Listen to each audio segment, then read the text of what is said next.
It's time to hear the truth about America's biggest challenges. You're listening to America Off the Rails with your host, Rick Robinson. Listen, folks, I'm here to tell you our political system is broken. The two-party system is dead. They have become one and the same. Keep on doing what you do, Rick. You're my favorite host. Favorite host. This is always the killer, the one that just destroys that never Trump argument.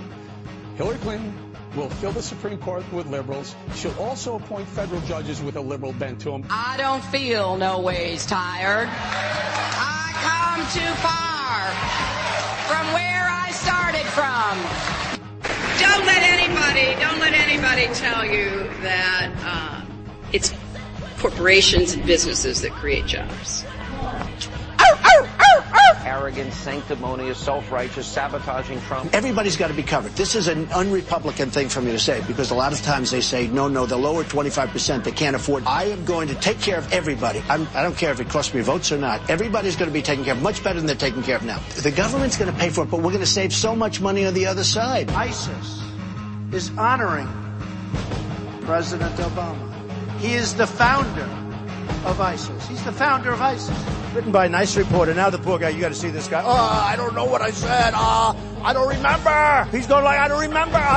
Maybe that's what I said. What realizes that the Bill Kristols of the world, the never Trump people, they were just never serious. They never had any kind of ground game. They never had an actual candidate they could pick. And in a surprising and disturbing move today, the Libertarian vice presidential candidate just agreed that rifles are weapons of mass destruction and people on the terror watch list should not be allowed to purchase guns. So in other words, the party of freedom is liberty for me but not for thee. Go figure. Compromise where you can. Where you can't, don't. Even if everyone is telling you that something wrong is something right. Even if the whole world is telling you to move. It is your duty to plant yourself like a tree.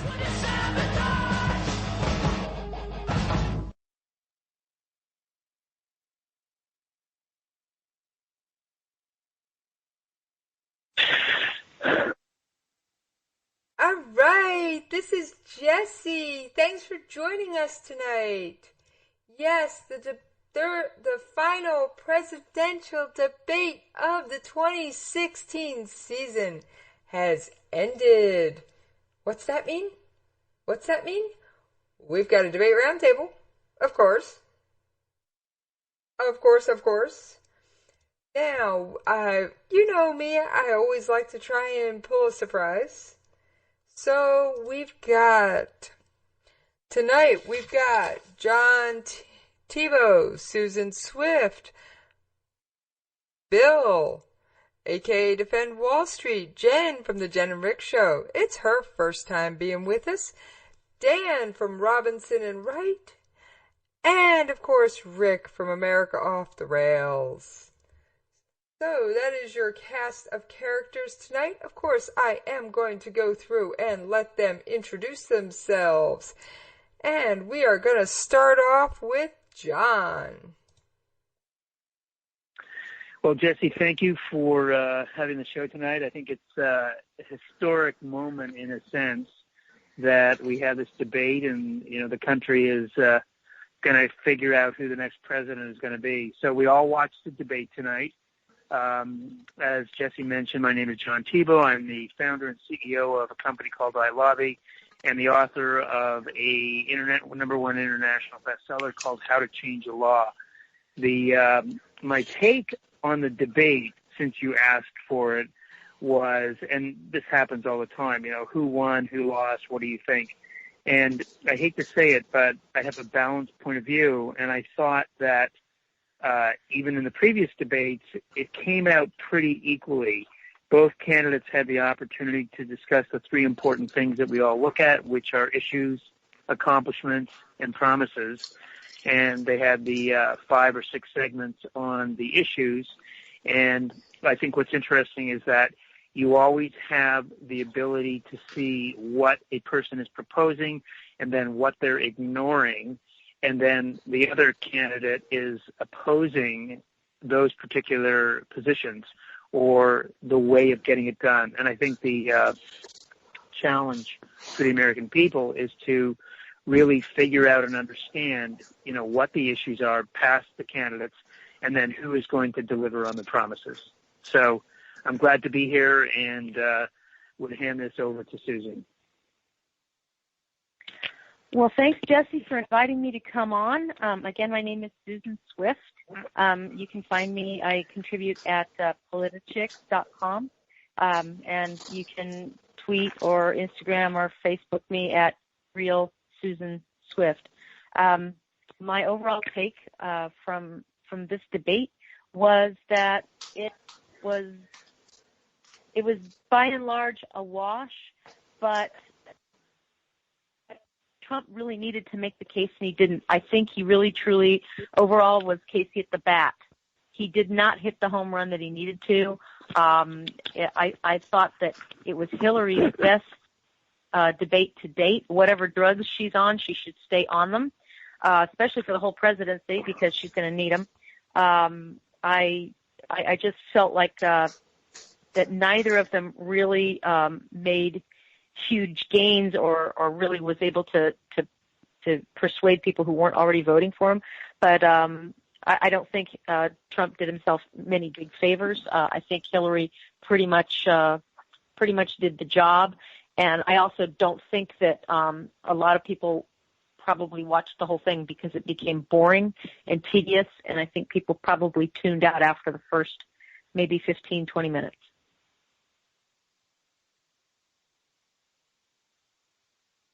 All right, and that brings up Bill, a.k.a. at Defend Wall Street, regular listener. I think this was a fun debate. It was definitely vulgarity free, and I think Chairman Mao looked really nice in his little white suit there. That was pretty great. I don't know. I'm. Susan says that, people listen to the first 20 minutes. I didn't know that was optional. Chris Wallace told me I was obligated to vote and to watch the debate. So, I had no idea that I could have opted out of this nonsense 20 minutes into it. Come on. Look, this is, we try to treat this really seriously, and I'll try to pretend that I can. This is a joke election, okay? We got a guy who, his campaign advisors are Roger Ailes, a pervert, Steve Bannon, a white supremacist, Kellyanne Conway, who will lie for $1. And Mike, I don't even know what they did to Mike Pence. Look at my friend Mike Pence. He looks like he had a lobotomy. He's on TV talking about, elections are rigged and, no, that's not what he really, Chairman Mao looked great. That's all I have to say. Nice suit. All right. Jen, you're up. Hi, I'm Jen. I actually did the first debate one. I just didn't do the second one, but it doesn't really matter. So, but I think that this, he's already kind of said it was kind of a wash. There were things Trump needed to do to kind of bring this back under his wing. He didn't. There was just a lot of back and forth that was crazy. I think Chris Wallace tried to do a good job with, reining them in. I thought that the subject matter could have been awesome, but we have two completely deficient candidates that can't even very well make their own points on some of the subjects that matter the most or the issues that matter most to the American people. So at this point, most people's minds are made up. So overall, I think it was kind of a fail, and all of us that are more politically inclined are going to be the ones scrutinizing every second of it. I think the regular, the bulk of the American people tuned out. All right. I almost forgot. We've got Donna on the line tonight, and she is one of our loyal listeners. Donna, why don't you take a moment and introduce yourself? Donna, you with us, or did we lose you? I think we may have lost her. I don't hear her. Neither do I. All right, I will work on getting Donna back. And you guys, that brings up Dan. Hi, I'm Dan Wright. I do a show Friday nights with Rick called Robinson and Wright, and hop on with him here and there on America Off the Rails or wherever he needs me, just because I love to do it. And as far as the debate goes, I pretty much agree with everybody. It was a wash. I mean, it started off listening to two people talk about the Supreme Court nominees and two people that have both been, at least in the past, very Second Amendment, talk about how much they love the Second Amendment. And Hillary talking about 33,000 gun deaths a year, but not qualifying that 85% of them are suicides, gangbangers, or justified. And it's everything coming out of both of their mouths, at least the first 15, 20 minutes of the debate, was totally disingenuous to me. And then the debate ended, and I turned on the TV, and Chicago's beating LA 10-2, so I didn't miss anything there, so it wasn't a complete wash for me. Great way to end it, Dan. A little sports report. Got to keep that in. All right. Rick? All right, so first take, again, kind of got to agree with Bill. Chairman Mao did a pretty good job.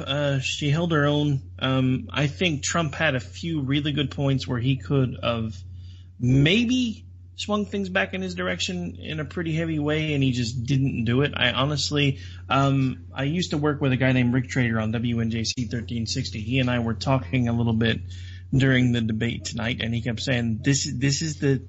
He's got to do it now. And in any time it looked like he was going to go for it, he pulled back or he lost it.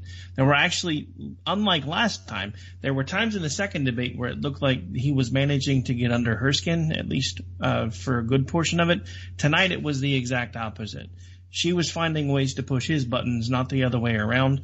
And, I mean, the first debate was terrible. Second one, I pretty much thought kind of the same thing, and this one I really didn't see too much different. I mean, he was talking about how he was going to come out like Mike Tyson, and he came out more like Tom and Jerry, but what do I know? All right. So Donna is having some technical difficulties, so we'll get her to do both takes at once in just a moment. Now, we are talking about the Supreme Court. And again, we're going back to John. Okay, thanks. Well, I think, we all listened to it and probably took notes. And on the Supreme Court, I just put down both sides. And obviously they talked about guns, abortion, immigration, and the importance of selecting new justices. And I think it's self-evident that, if Hillary wins, she's going to select people who are going to be aligned with her point of view, and then the same with Trump. So I'm not really sure what we can say about that. It's kind of a hypothetical, actually. Who gets in, what they decide. The other thing I think is interesting, though, is that when you dive into the level of issues, I think people who are policy-focused or in the political arena understand the depth of what they're talking about. But I think the average American, they hear stuff like Citizens United, and they really don't know what those code words mean. And maybe even for Roe v. Wade, it's like that happened so long ago, they don't really know what it means. But I think it's pretty interesting in terms of having a debate, allowing people to think about it, and I would encourage people to get more involved in understanding how those issues affect their own lives, and I think that will determine whether or not they support one candidate or another, although, you're down to 20-some days. So that's my quick overview of my view of the Supreme Court discussion. John, before we move on to Susan, I got a quick question for you. Do you think voters are really going to take the time to educate themselves? I've noticed there is a large volume of low information voters in this country. Yeah, no, I absolutely agree. I think that the people who, I've said this to other friends and business people in the past, you get interested in politics when you have something to lose. And you don't have anything to lose until you've already gained something. And that's why I think the people who are involved in policy and politics at the highest level are the top 1%, and then the top corporations, the top lobbyists, attorneys, trade associations, etc. So you're talking the top 1 to 3 to 5%. And then as you move down, there's a whole body of folks who are, they're intellectually in a position to get it, but they just don't have the time. And, I could very easily fall into that world of, a person with, kids and a family and trying to keep things moving along in your life. And you don't have a lot of time to spend on this. And then you think that, well, what you're doing doesn't matter anyway. So I absolutely agree with you. You move down to other folks and they're not paying attention. It's all about celebrity. And they look at candidates as, well, who did what, or who wore what, or who said what, or who was funny. And that's really probably not the way to approach it. Yeah. So. All right. Thank you, John. Now, Susan, your take on the Supreme Court segment.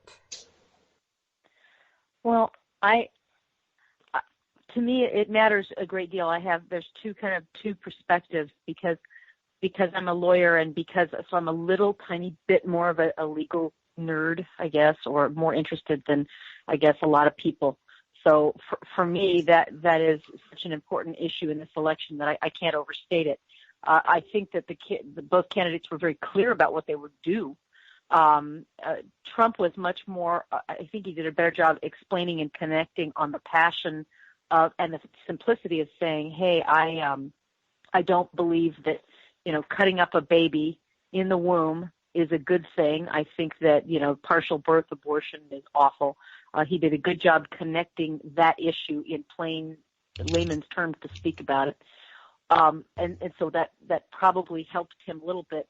What Hillary did was also, she was adroit. She was very clever and very adroit because she positioned herself as though she were a moderate and as though Trump were the real radical. And she would throw around terms like the Heller decision, which is it's one of the Supreme Court decisions that is protecting our right under the Second Amendment to keep and bear arms. And you have to understand what Heller means so you really have to have a very, very high level of understanding of these Supreme Court decisions to be able to understand what she's really saying. And so she would throw around terms like that. And she'd also, I think she threw around the term Citizens United. And so she's talking in very high sophisticated terms, which most people kind of don't understand. They don't understand all of the legal intricacies. So she comes off as sounding very, very well informed and also at the same time very moderate and that she wants to protect, women's rights. Well, who doesn't want to protect women's rights other than, ISIS and all those guys in Saudi Arabia who are throwing women under the bus and cutting their heads off. All right. So she's making herself sound very moderate and then turning and looking at Trump. And I think she did an effective job of making him sound like a little bit of a radical. And I don't know if he was able to bring it back. But on the other hand, I know that regular people who don't understand all of the little picky things about the Supreme Court, they're listening with a different set of ears, and they want to know, what are these guys going to do? Are these two people? Are they going to make the courts be fair and be just and do the morally right thing? I'm hoping that Trump connected on that. But again, I don't know if he closed the deal and brought it home. I know from their two positions and from knowing a little bit more about the law and some of these Supreme Court decisions that what Hillary is going to do is to put justices on the court who will reinterpret our Constitution to limit individual rights and expand governmental rights, which is the exact opposite of how our country was founded.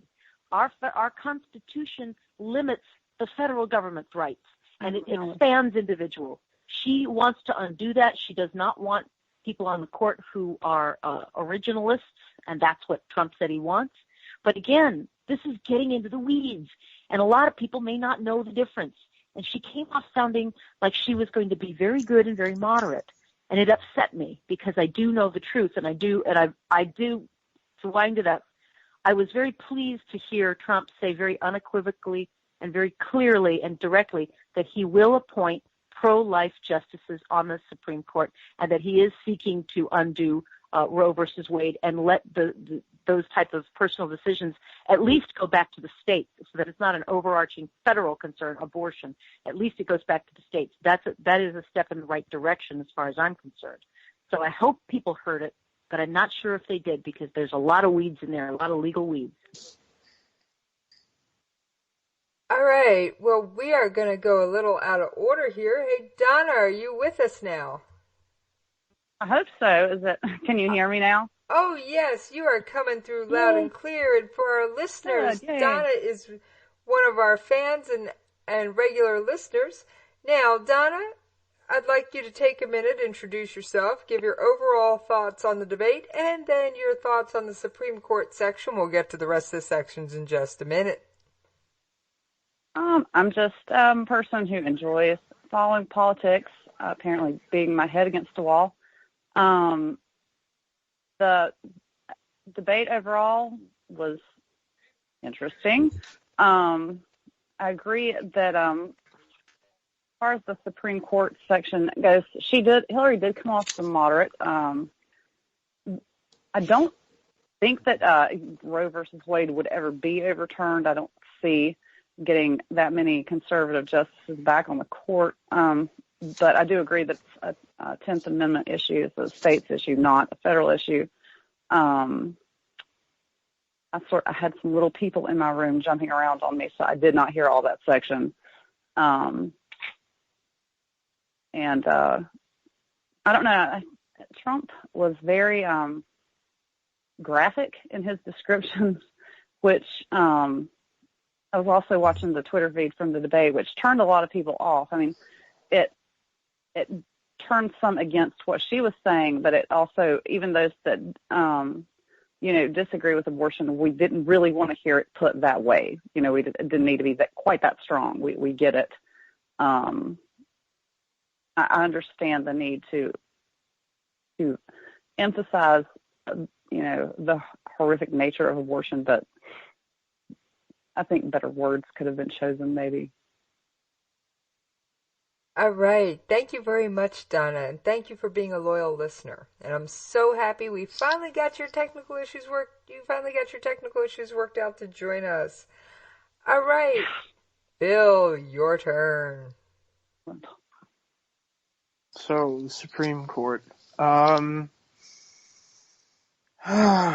You know what the name of the game in politics is? It's really called Let's Make a Deal. Let's make a deal with President Obama. Go to Obama and say, look, we agree, we relent. Let's confirm Garland.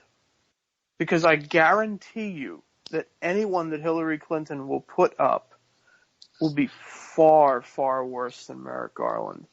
Merrick Garland, if you listen to people like Andrew Napolitano and Charles Krauthammer and George Will, and those are people that I think are far smarter than I am, they all say the same thing. This was a good deal, and they should have taken it. And it's not too late. They can still confirm him. They can still hold hearings, and they can still confirm him. Now, Obama can pull him back, but then he looks like the dope. I think they should confirm Garland because look, Trump isn't going to win, regardless of what he says. If he says that he's going to, put people on the Supreme Court that are going to pass a law to make everybody a billionaire like him, it's just he's not going to win. And what you're stuck with now is Clinton. And what we should be doing is trying to keep the House, trying to keep the Senate, pushing Garland in. Because if you push Garland in, you've now solved the imbalance on the court. And maybe Ginsburg will stick it out for a while. Ginsburg is probably the only one that's going to go, I would think anyway. At least in the immediate future, Ginsburg is probably the only one that's going to go pretty soon. Justice Kennedy doesn't look like he's going anywhere. Clarence Thomas is just hitting 25 years now. He ain't going nowhere. So, Roberts is sticking around. The balance of the court is perfectly fine. Right now, they have an opportunity to keep the balance in the court by replacing a conservative judge with a moderate judge, which is far better than replacing them with another Ginsburg. And that's what they're going to get if they have Hillary Clinton. So the time it's time to make a deal now, because the writing is on the wall and it's been there since July, and now it definitely is. I mean, Trump is losing Texas. He's ahead 2 points in Texas. He's ahead 1.5 points in Alaska. Arizona, Nevada, Utah, Colorado, New Mexico, they're all going blue. So make a deal, cut a deal. All right, I think that's an interesting take on it. Bill, Jen, your turn. All righty. Well, first of all, I thought this entire discussion was like listening to amateurs discuss the Supreme Court. They both talked about, she started off saying, what kind of country are we going to be? What kind of rights will Americans have? We have to stand up for the American people, women's rights, LGBT, no to Citizens United, all of that stuff. The bottom line is they both had to answer this question. They could have done it very simply. The Supreme Court stands up for the Constitution. It upholds the Constitution. It has nothing to do with all of your feels and other things that you want to happen. It's about interpreting the Constitution. And they both kind of failed at that. I thought Wallace posed to Trump, when they got into the 2A discussion, and, Hillary came off as being like super pro 2A, except for reasonable regulations, which is just utter crap. But Wallace, says to Trump, we talked about Roe v. Wade. Do you want to protect it like we protect 2A? Well, he could have very easily put that whole thing to bed if he was skilled at all in this kind of situation by saying, well, the Second Amendment is written to the Constitution. Roe versus Wade is not. It was ruled constitutional, but it is not an enumerated right in the Constitution. He failed to do that, or other than just babbling on about kind of pro-life stuff, which I know people like to hear, but there's no real weight to it. He's just saying words, and he proved that by saying, by his answers kind of weak and lacking in some of the basic principles of conservative constitutionalism, where he kept saying 1 or 2 or 3 or 4 days prior to birth, Hillary, blah, blah, blah, blah, blah.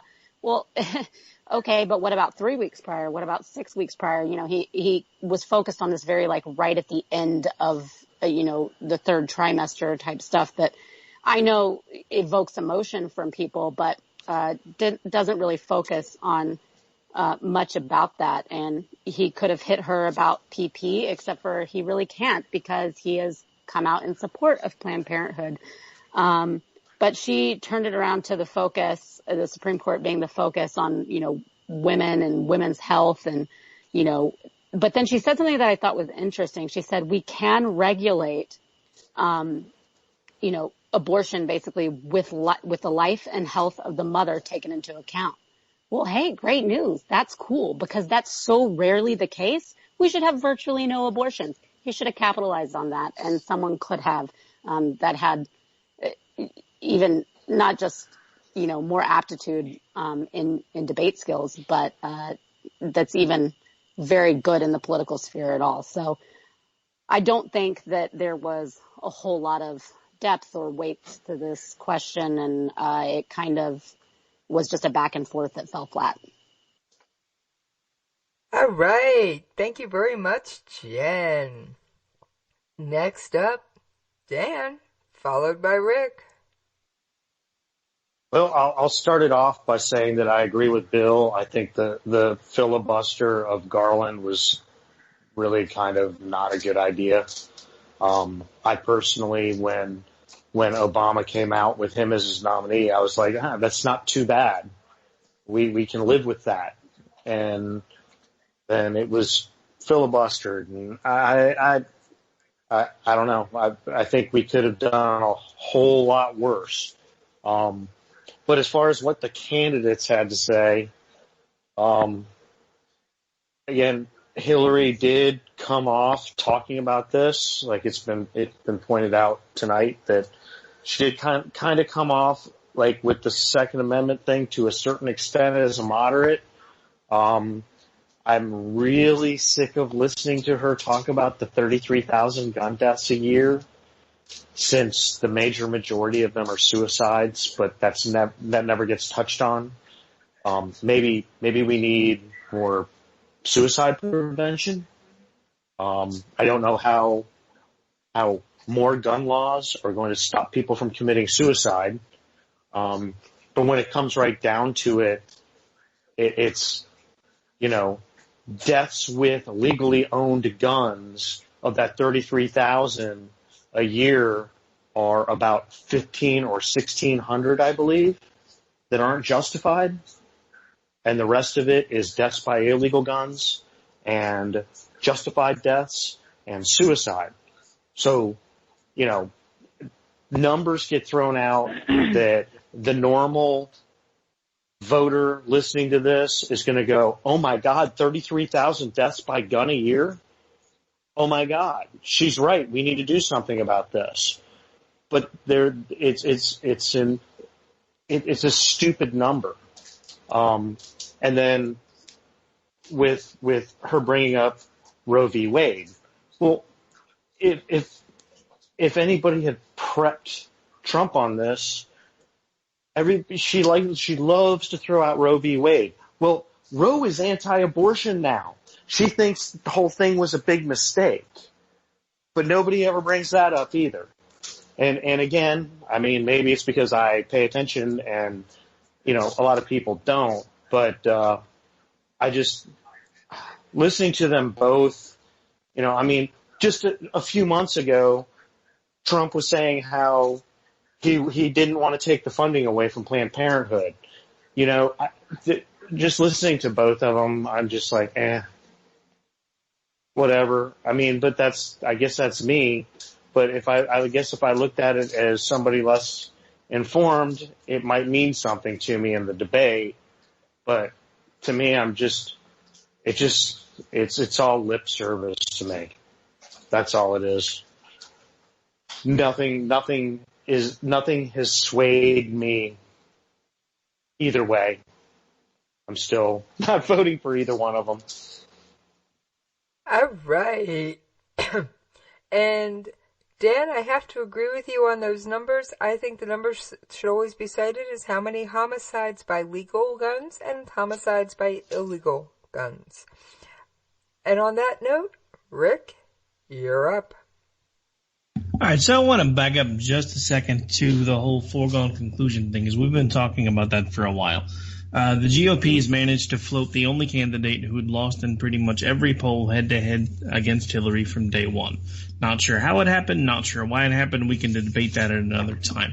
But it's interesting because I occasionally, because of what I do, I listen to talk radio a lot when I'm in the car. I listened to Sean Hannity today, and he let something slip that was kind of surprising to me.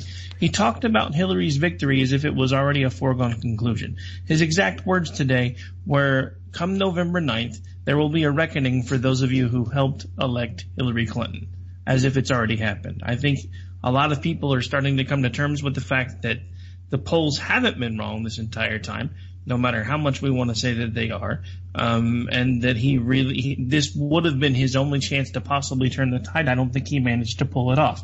Now, on to the Supreme Court. He mentioned the list of, 20 justices that he was referring to. Let's not forget that was actually a peace offering from the GOP that he took, ran with, then walked back, and then kind of adopted it again and said, may not be these exact people, but it'll be somebody like these people. Can I just interject for a second? Certainly. CNN ORC snap poll. Clinton 52, Trump 39. Ouch. Drudge snap poll. Trump 120%. Clinton negative 500%. Sorry, that one was just a joke, but... Go on. So anyway, now it's interesting that you guys have brought up the Supreme Court nominee that was filibustered. At the time they filibustered it, I kind of agreed with the approach because, I mean, look at it. We were looking at what was supposed to be a stacked field. We were looking at 8 years of some of the worst policies ever. Nobody in a million years thought we were going to walk away with a Hillary Clinton presidency when this thing started. Now that the inevitability seems to be coming to pass, I agree. I think we should go back and play Let's Make a Deal with Obama and try to get the best possible person in there before the lady that looks like she could be flying around on a broom on Halloween gets to make her picks because they're going to be worse than him. And that's just kind of everything in a nutshell.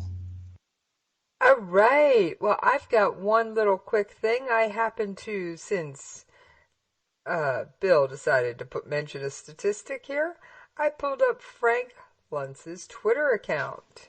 And for those of you who don't know, Frank Luntz does... Donna and I were just talking about that. Frank Luntz does a lot of focus groups. Well, his focus group chose Trump by a 14-12 margin. All right, moving right along. John, that means you're up.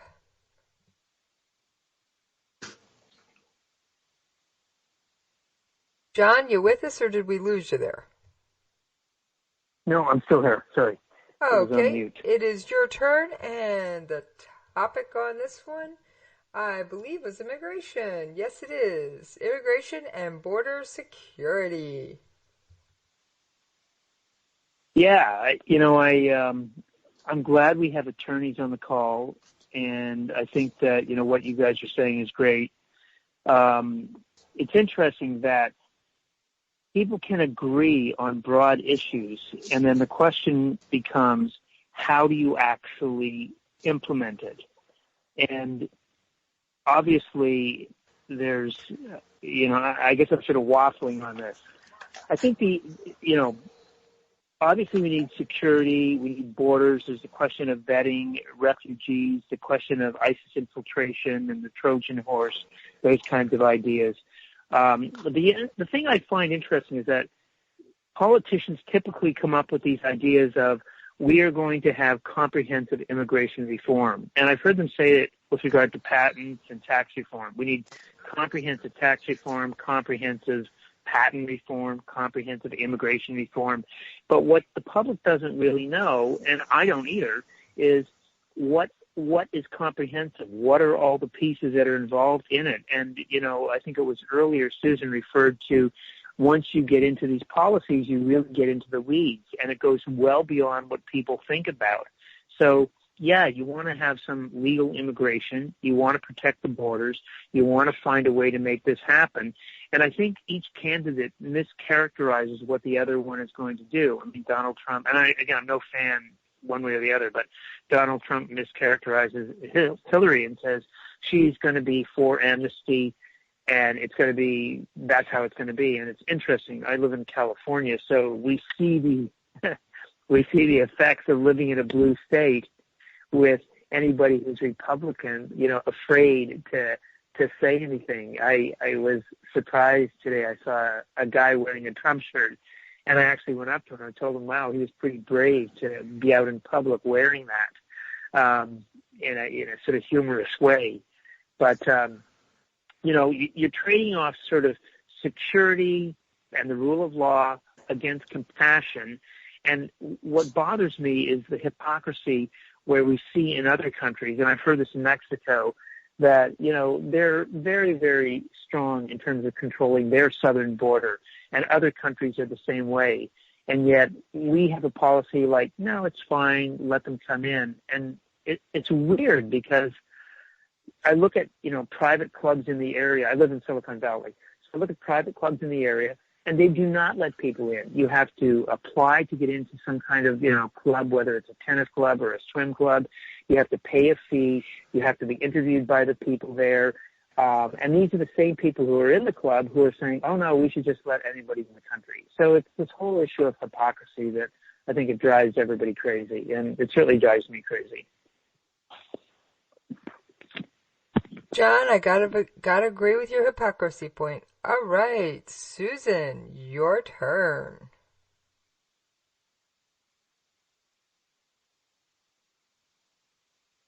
Susan, you with us or did we lose you somewhere?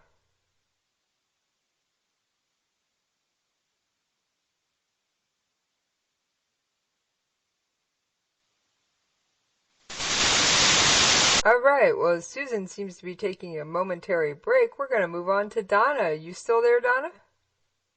I'm still there. All right. Well, So I think this is where his great Can you hear me line now? about bad hombres came. Can you hear me came now? in. Yes, Susan, we got you. We're going to let Donna finish her points, and then we'll be right back to you, darling. Sorry. And the Twitterverse went crazy with bad hombre memes. But I don't remember him mentioning the wall specifically this time, which I thought was his major selling point on immigration in his campaign. So I found that interesting. I guess he's softened the fourth, fifth time on this. I don't know. Where are we with the wall? I think there was one, this is John, there's one quick interjection where he did say there's going to be a wall, but that was all. He didn't. Yeah, he did. Yeah, he did. He did. I think she Yeah, mentioned but it the wall wasn't. more than It he wasn't did. made very clear. Yeah, I thought that this was the platform that he was running on. It was, we're going to build a wall, we're going to keep all the bad people out, which he said that all refugees that come in from Syria are bad people, which I'm sure that offended a lot of people. I mean, that can't possibly be true because there are Syrian refugees all over the place here, and they're not constantly killing everyone, to my knowledge. Again, he went sort of way, way into the fear-mongering. She stayed more to the center, and so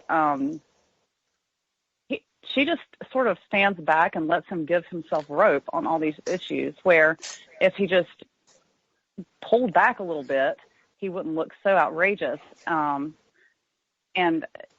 there's just, it doesn't, I don't know, there's just no sense in what he says a lot of times as far as, well, most of anything. He's just very, I'm sorry, I lost my train of thought. I'll help you out here. I don't think he's go a ahead. skilled I'm sorry. Yeah, this is John. I don't think he's a skilled politician. And I think it's interesting because from a policy standpoint, I worked in government affairs years ago. So hearing what the politicians say, I was always like amazed that they were so clear on lots and lots of issues.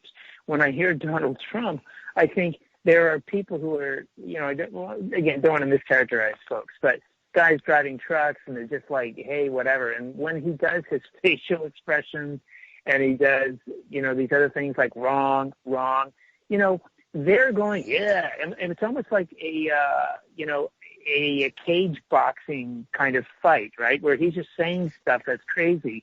And there's a certain group of people who are going to respond to that and think it's okay. Whereas the, quote, intellectual folks are looking at it saying, oh, he's terrible. How this will all play out, I really don't know. But, it's almost like playing to the cheap seats or something, kind of in the Shakespearean times where they would do that, Right. But yes, that's exactly right. And thank you for the save there, John. And yes, that brings us to Susan. Okay. Have I gotten my audio all straightened out now? Can you all hear me? You're sounding great to me, Susan. Okay. And more reasonable than most. Well, now, what is it that you wanted me to comment on? Because I'm sorry, I know we've gotten a little bit turned around, so tell me which. We were on immigration and border security. I don't think we learned anything new between these two guys. I mean, yeah, Hillary set the wall a few more times, kind of trying to smear Trump. That's one of his biggest selling points is the wall. And he managed to work in there a little bit about, people coming over from Syria. But it's nothing new. Nothing got moved on this. It was all kind of, I've been there, done that, I've heard it, and it was boring overall, the exchange. That's my takeaway from it. That there wasn't anything new. Nothing jumped out at me. I just kept looking at. He was wearing red, white, and blue in the American flag, and she was wearing a white pantsuit that made her look like the ice princess that she really is. Okay, interesting take there, Susan. Bill, immigration and border security. You know, we talk about this a lot on these roundtables, right? Like, Trump has these missed opportunities, dozens and dozens of them. And there was a really good one here tonight when he was talking about the wall, or they were referencing the wall without mentioning the wall. And he says, oh, well, she voted for the wall in 2006. But he didn't stay on that. And he didn't stay on it, and he didn't articulate it correctly. Look, the border fence, the border wall, whatever you want to call it, it's already a law. It was passed in 2006. She signed on to it. The wall is a law. Now, I think the wall is a stupid thing. I think the wall is an abstract idea. It's something inside of our hearts. You know, but that notwithstanding, a physical deterrent to keep people from coming into the country illegally is already a matter of federal law. It was passed. It just wasn't it was just never funded. They passed the law. They did everything but fund it. And so now there's just kind of like these lousy rent-a-chain link fences all over the southern border now, you know? So I don't know why he didn't stick on this and why he didn't hammer this home, because she had the opportunity to build the wall. She signed the law. She voted for the law to build the wall. And then when it came time to appropriate money to build it, she said, nah, screw it. I changed my mind. So that would go back to his thesis that she sits in government for 30 years and doesn't do anything. So I don't know why he didn't seize on that. And you know why I think he didn't seize on it? Because the guy that prepped him for the debate is Chris Christie and Steve Bannon. They want to hear this stuff about walls, and they want to hear stuff that looks great for sound bites on Fox and Friends and on Drudge. You know, they're not real interested in policy specifics. But this was a really majorly wasted opportunity for him, that he could have just taken something that she said and turned around and battered her with it. But, you know, again, missed opportunity. They're not going to deport 19 million people. Anybody that actually thinks they're going to deport 19 million people is lying to themselves. They're not going to round up 19 million illegal aliens. You know how much that would cost? Yeah. Not to mention the sacrifice. The size of the federal force that you would need to do such thing would be giant. You know, I mean, you could increase the federal budgetary issues by hundreds of millions, if not billions of dollars. You know, so he did do right by saying, look, we're going to get the criminals out of here, and then once we get them out of here and we get them squared away, we're going to see what's left, and then we're going to deal with it. That was a good answer. But again, the wall, it's already a law. They just never funded it. Should have hit her on that, but didn't. All right, another Trump missed opportunity. Casey at bat struck again. Jen, your take on the issue. Okay, well, I thought the way that he started this off was, I mean, he immediately turned it to himself. I've got 6,500 border security and other law enforcement that have endorsed me, blah, blah, blah, blah, blah. And then went into the whole she wants amnesty thing. But I mean, that's just what he does. He turns it back to like, this is why I'm good and great. And that doesn't really do much for most people that aren't already his diehard supporters. I agree with what John said about how, we're expected, the U.S. is expected to basically have an open border policy, but every other sovereign country is allowed to make whatever, rules and regulations they want to regarding immigration. And we're the bad guys for not just opening everything up. I think that, Trump could have kind of hit on that, especially when he brought up meeting with the Mexican president and what their rules are as far as immigration goes. But of course he didn't. I thought, he goes to drugs. He's like, and drugs and the heroin coming in, and we're going to get the drug lords and we're going to keep the drugs out and da-da-da-da-da. And then he had that great, that not great, but hilarious. He's thing just where mad like, because El Chapo tried to hombres kill him are all those here, times. We have to get them out. I mean, it was just pretty silly. And then she in turn, answers with Carla, the woman I met earlier who has parents, some person she's never met that she just made up, that, some sort of anecdote to try to make her seem like human, basically. It was just kind of laughable the way they started out handling this. And then she talks about comprehensive immigration reform. When he gets a chance to answer, he talks about something that drives me crazy. He says getting back online instead of in line, and that's just a personal thing. But how they can get back in line after we've weed out who shouldn't be here or whatever. Well, that's essentially a form of amnesty in its own way. And what we've heard from Trump and what his supporters are so apparently angry about, and it's why they support him so much, is because of his no amnesty, no takebacks, no nothing. We're just gonna, Mexican immigration especially, but immigration overall is out of control, and we're gonna lock down the borders and build the wall. And that goes back on that. I know that they make excuses on that front, but as someone that's not a Trump supporter, I go, wait, what? I mean, just again with the hypocrisy. I thought that she had a really good dig when she said, we want to give them a path to citizenship so that we can bring them out of the shadows, and employers can't exploit them and undermine American wages if they are brought to work and out of the shadows legally. And like Trump used for Trump Tower, and he took advantage of these immigrant workers. I mean, that was a good little dig on her part. But then, he went on to say, Obama has deported X amount of people. Well, what's the point there? I mean, I thought we're supposed to be arguing that Obama and the Democrats are terrible on immigration, and now you're buffing him up saying he deported these many people. Do you disagree with him on that? Like, it just didn't line up.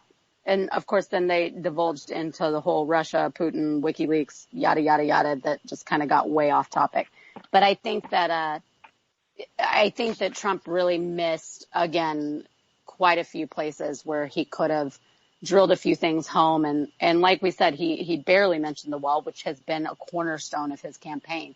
So he talked about his meeting with the Mexican president, how they're going to have such good relations, better relations, bigly relations with Mexico, that, the president of Mexico tweeted not hours after Trump's plane took liftoff that he was, he did not agree to a wall, and they certainly were not going to pay for it. So I don't know that was a good point to make and try to use as far as like, look at how this is going to be better and how we're going to do better. I just think they just didn't really discuss this issue very well at all. It was a lot of throwing back and forth and anecdotes and just look at me, I'm doing better than him, or I'm going to do better than her. And for me, as someone that pays so much attention to these things, it just doesn't resonate at all, and it's kind of laughable the way they discussed it. All right, before we get to Dan, Susan is the lawyer in the group. I got a question for you. Okay, I'll make it up. I'll make up the answer like a good lawyer. Can Mexico really tell us we can't build a fence or a wall on our side of the border? I have no idea. That would be international diplomacy, but I'd like to see them try to stop us. Okay, because I know if I want to build a fence on my property, as long as I've got the permits and the survey to prove it's on my side of the property line, there isn't a whole lot my neighbor can do. Well, you know what? It all kind of probably comes down to the UN and whether we're going to let them tell us what to do and if we're going to be part of this big one world global order. I have no idea. I thought sovereign nations could build their own borders.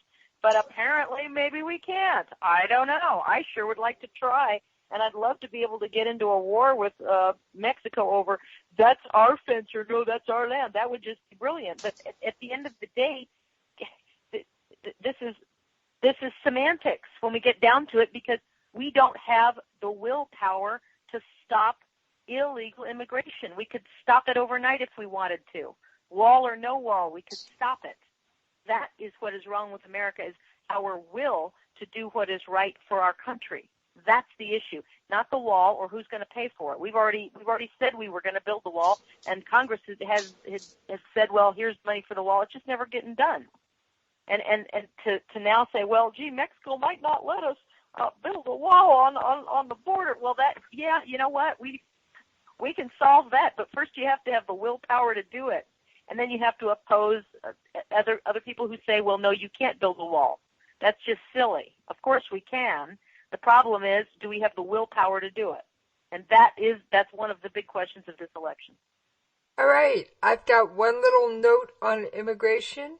And for those of you who aren't familiar with my show, Jesse's POV, I cover the international side of things. I can usually tell you more about what's going on in Mosul, Turkey, North Korea, or Iran than U.S. politics.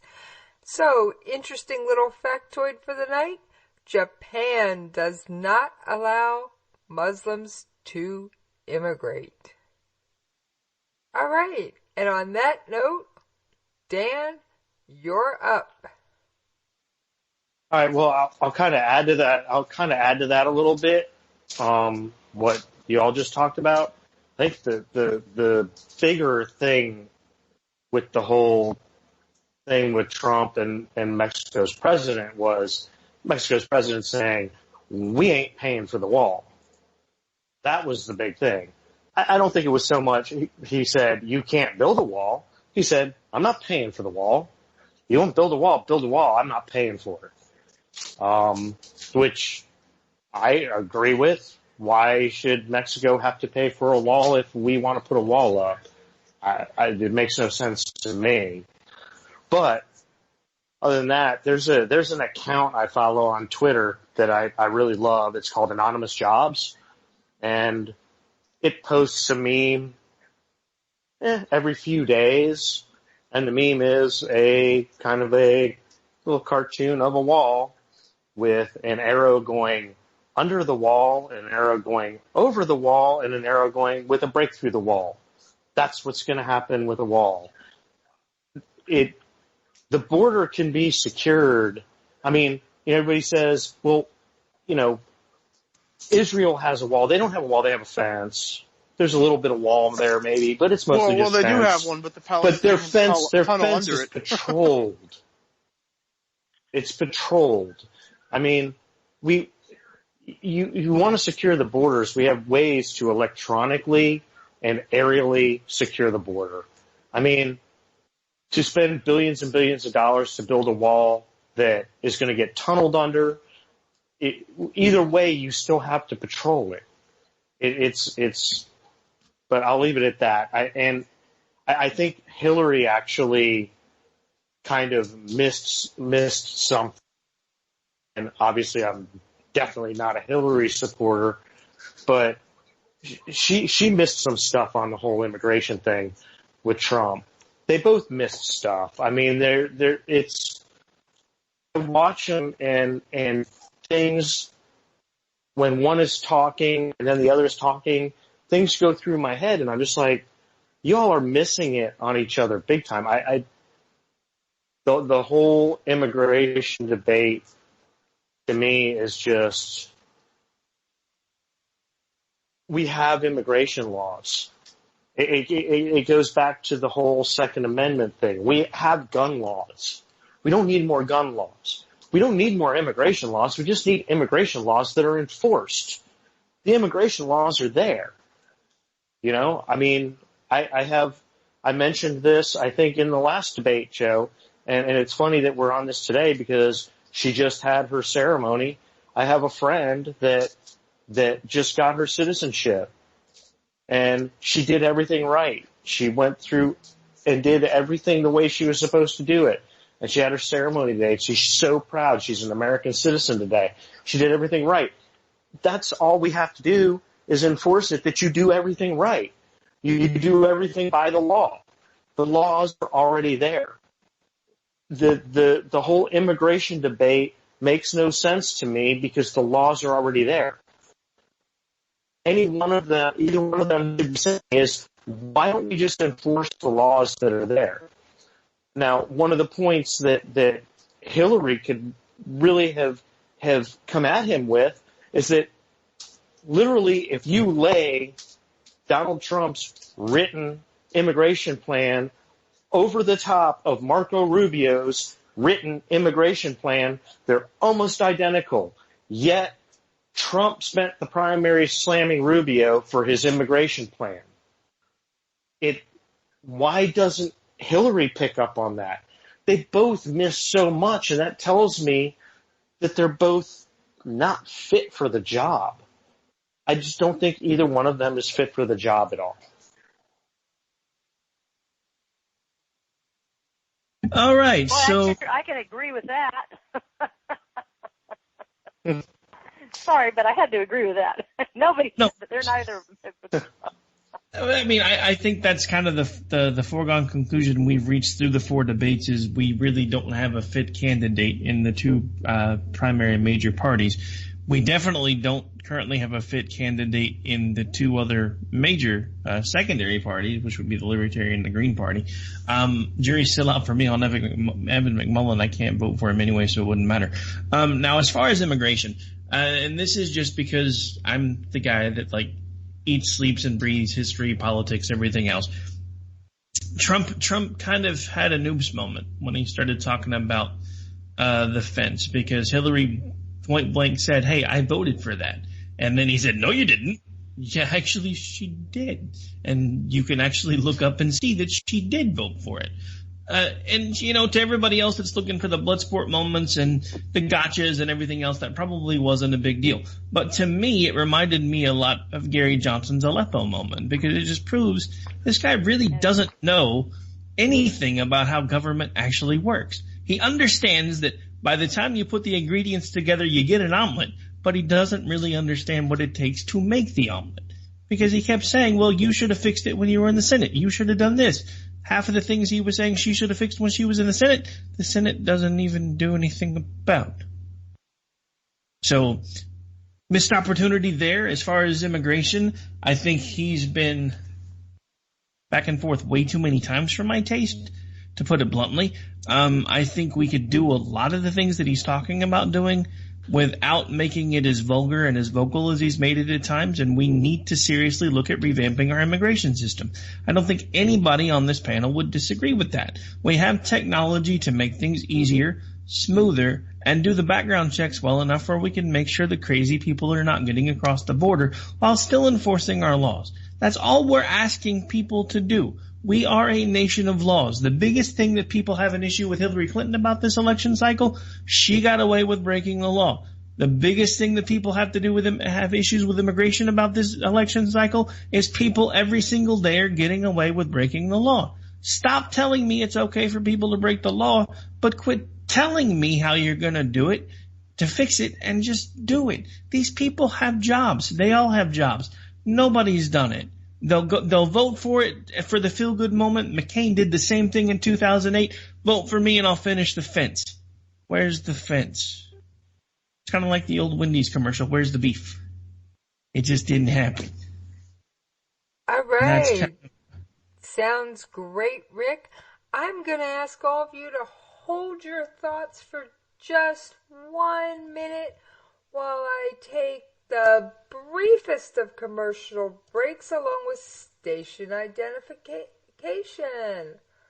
And I will get my tongue untied one of these days, folks. It's been a week. It's been an interesting week.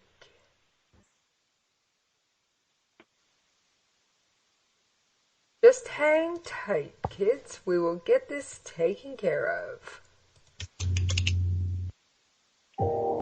You are listening to KLRN Radio, where liberty and reason still reign.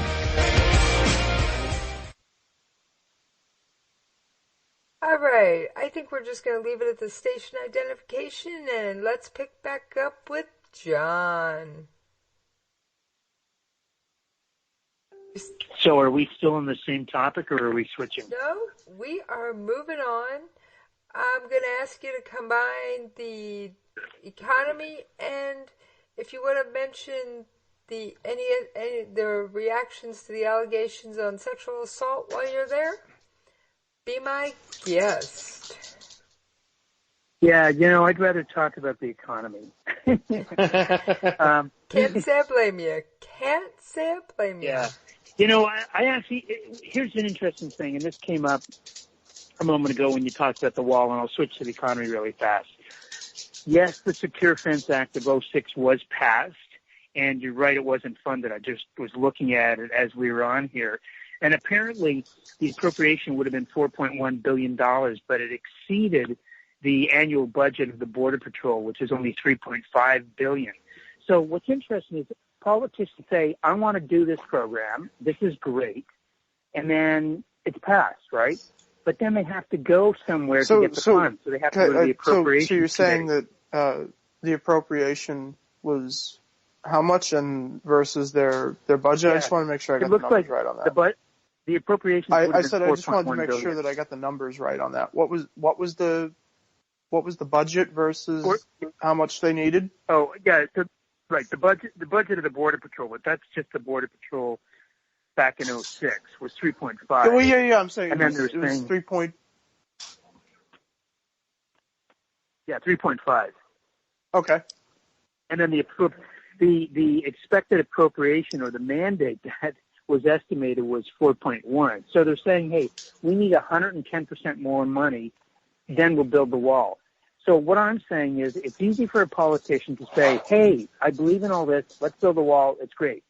And then the next question is, well, where do we get the money? Oh, I don't know, we'll need 4.1. Let's throw it over to appropriations, and then it never gets funded. And this really comes to the whole question of the fact of, we have a $20 trillion debt.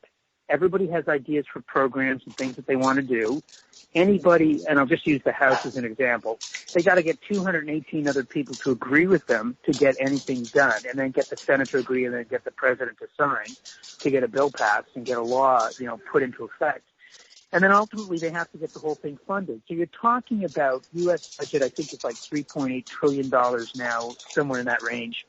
And you're saying all this funding, how are we going to use it? So it's really kind of a reallocation or transfer payments that need to be applied to different programs, and everybody has a pet program, and, not everything gets funded. So I think one of the critical things of all of the programs that we hear about are you have to get the economy working again. And then once you have that happening, it's just like, when you're doing well in your life. When you have discretionary income, you can say, yeah, we'll take a vacation, we'll buy a new house, we'll get 2 new cars, we'll do all that. But when you're tight and you've already said, look, I'm making $100,000 a year and I'm borrowing another $100,000 every year for the next 10 years, life isn't going to be so great. And that's kind of where we are with the country. We're borrowing a lot of money. We're, selling bonds, and we're hoping that nobody understands what the kind of show game is.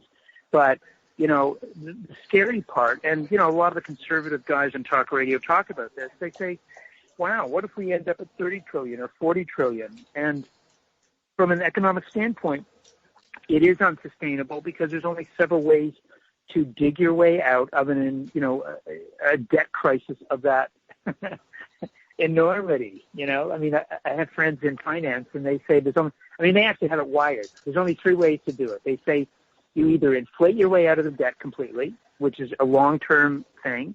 You renege on the debt, which is the whole worst case scenario, saying, hey, China, we're not going to pay you, or whoever the debtors are, or we're going to partially work our way out of this by growing the economy and lending money to small businesses to make it work. And there's only, a handful of ways to do that. And it gets so complicated. Again, the American people don't understand. They just say, hey, give me my X, give me my benefits, give me my this, give me my that. But I think, if we're going to talk about balanced budgets in the economy, you have to look at this as an adult. And, I don't know if we have adults who are economically literate in Congress and the Senate. And that continues to be a problem. So.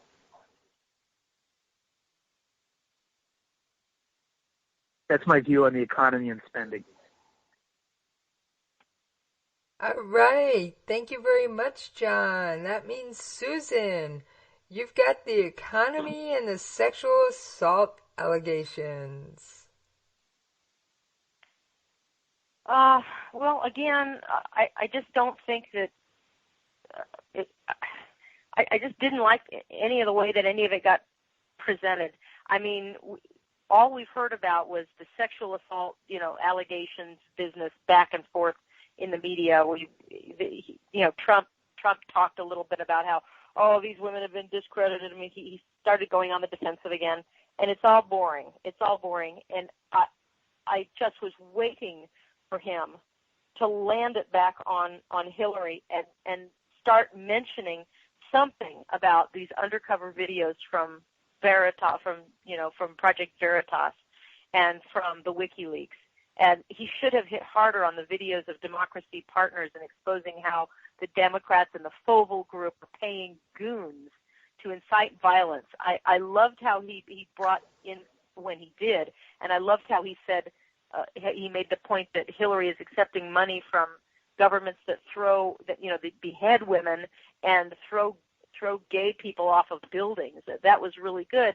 But these are small points, and then he would get rolling on it, and then he would just kind of spin out as though somebody told him he needed to really rein it in. So I just didn't see that he handled it.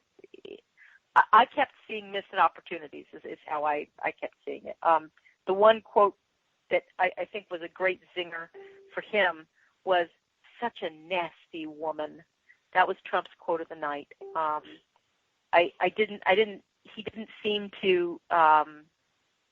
He didn't really seem to hit back up or justify these 9 women allegations.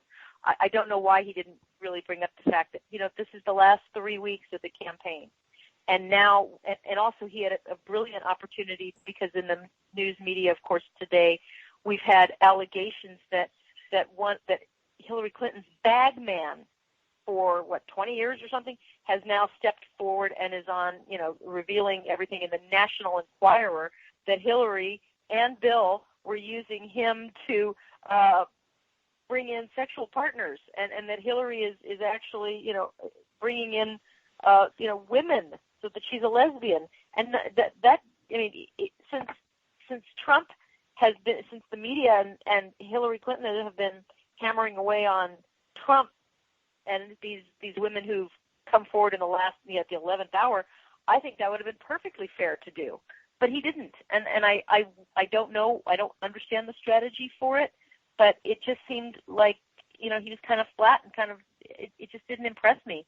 I wanted him to expose the other thing that was driving me crazy is that he didn't really bring up all of the revelations that have been pouring out of the Project Veritas, and it shows how corrupt Hillary Clinton's campaign is. They know. He mentioned it a couple of times how they incited violence, but it was only one moment. It was only one moment, and I wanted him to do a lot more than that. So it left me kind of flat and wondering, is he really in this to really make the points against her? All right. Thank you, Susan. That means, Donna, it's your turn. Both sexual assault and the economy.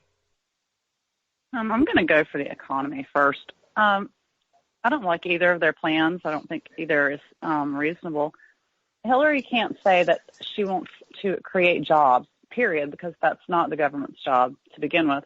But then in the next breath say that she's not going to increase the national debt, because that would be exactly what it would do. Trump's plan to basically scare companies into staying in the United States isn't going to work either.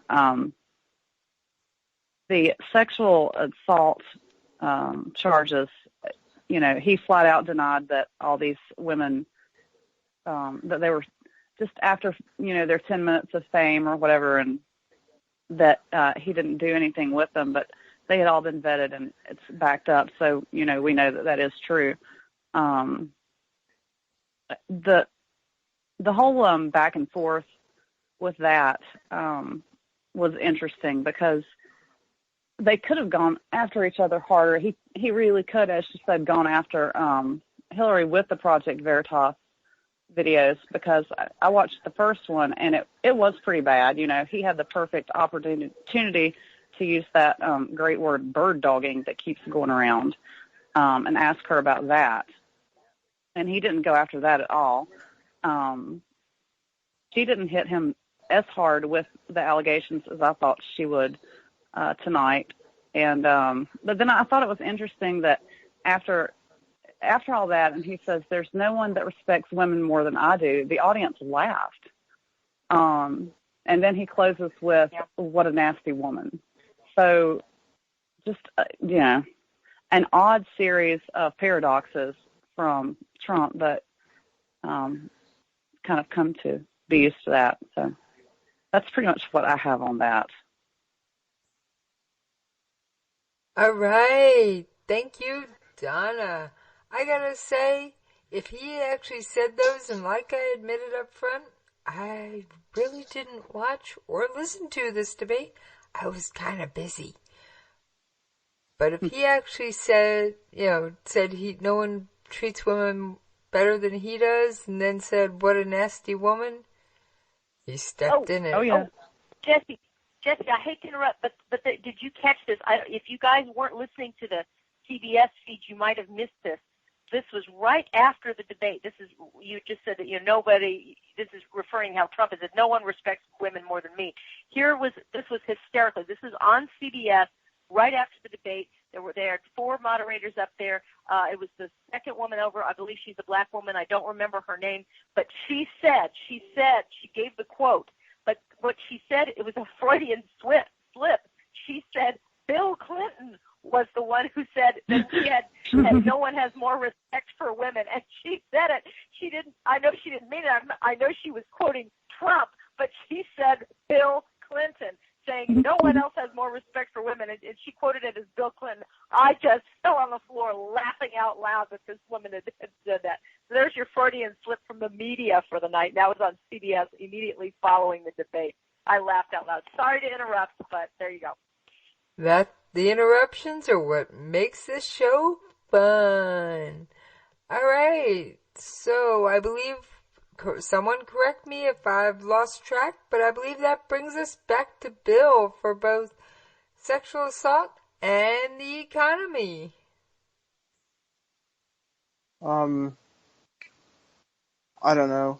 The economic thing, I mean, everybody pretty much said everything that was going to be said about that.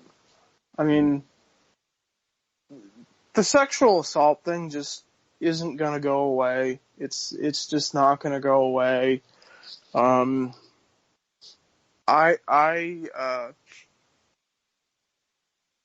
personally believe that most, if not all, of those women are telling the truth. I don't think most normal people would put themselves out on like that lady from People magazine. I mean, Megyn Kelly made a really great point about that, right? She's like, why would a woman from People magazine, they're not really known for political hit pieces. They write about Martha Stewart's, latest upholstery. So I don't know. Any shred, any possibility I ever had of voting for Donald Trump went out with that Billy Bush video. And I personally don't see how I can reconcile that with not only my morals, my principles, anything. I don't know how anybody could. But if you can, and you can still hold your nose and vote for him after all this, go for it. But not me.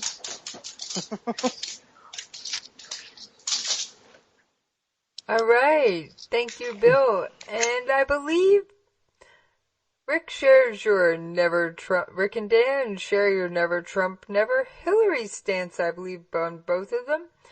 All right. That brings us to Jen. Sexual assault, the economy, and any other quirky things you want to bring up. Well, I think on the economy, I mean, it was just a lot of talking points. You know, Hillary goes through when the middle class thrives, America thrives. And then we want to fight climate change, you know, and embrace clean energy, help small businesses, raise the minimum wage, equal pay for women, blah, blah, blah. You know, she talks about the preschool through college, technical school, apprenticeships, debt-free college, you know, and that they're going to go where the money is, make the wealthy pay more, and make the corporations make greater contributions. How on earth are you going to do that? Are you serious with private corporations? You're going to make them pay for more things? I mean, that's just completely anti-American and anti-liberty. But I felt like it was a lot of lip service. Trump could not lay out an economic plan to save his life. And Hillary didn't do much better. I mean, it was just, like I said, a lot of talking points and no details. How are you going to help small businesses? How are you going to, you know, he went to say some things about trade deals and yada, yada, yada, but he still didn't say what kind of trade deal. He didn't say how he would grow the economy very much, other than we'll cut taxes and business taxes massively. And then hit her on raising taxes, and she says she won't. You know, it's just a bunch of more of the same. So I don't think that accomplished anything at all, and neither one of them really laid out anything specific that you could hang your hat on. When it comes to the sexual assault stuff, I think there's such a massive hypocrisy here on the part of both Democrats and Republicans. People that are supporting Trump and are excusing his words as locker room talk, disbelieving the women that have come forward, immediately writing them off and calling them liars and saying that they're out for a payday or some sort of 15 minutes of fame, which Trump played into, is just absurd. I mean, there is a history here. He has decades of harassment suits and various other things settled out of court. He's got an ex-wife that accused him of rape that was dropped, and then she recanted for a large sum of money. I mean, there are so many things to go on here other than this just one certain clip for you to have any reason to give this some validity. So as a woman, I feel like it's completely disgusting that Republicans are not only defending him on this, but excusing it, giving a pass, and then they're pointing the finger back to Democrats and saying, will but Bill. And, you know, that's true. Like, Bill has had his fair share of problems in the woman department. But I don't think that it resonates with the public when you say, Bill committed this crime, so who cares that Trump committed this crime? And Hillary helped cover it up. And I think that's something that you should point out. She shamed these women. She made their lives hell. And I think that that's something that should be said and should be, you know, harped on quite a bit. But the crime, you know, pointing out the crime versus the cover-up doesn't really resonate with the American people. They don't see her. She's not the one that did it. Her husband did, who is not running for president, and Trump is. So I just don't think that it equates very well. In addition to that, I think that the hypocrisy of, we're going to be so, on the Democratic side, we're going to be so outraged by these things that Trump said and by what he's possibly done, but we're going to completely give a pass, circle the wagons, excuse, you know, cover and justify all of the sexual deviance they've had on their side that they've kept in office, or at least tried to keep in office over the last several decades. So I think it's just complete hypocrisy all the way around, and no one really has a leg to stand on when it comes to this stuff right now. As always, Jen, an outstanding take on it. And thank you for being willing to brave the more sensitive, as some would say, of the two topics. All right. Dan.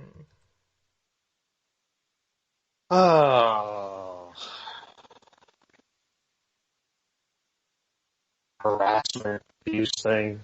I really am just done with it. I follow probably pretty much along the lines of Bill. Why would anybody come out? Why?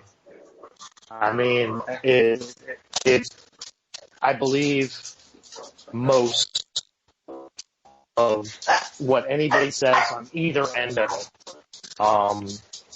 And I don't see the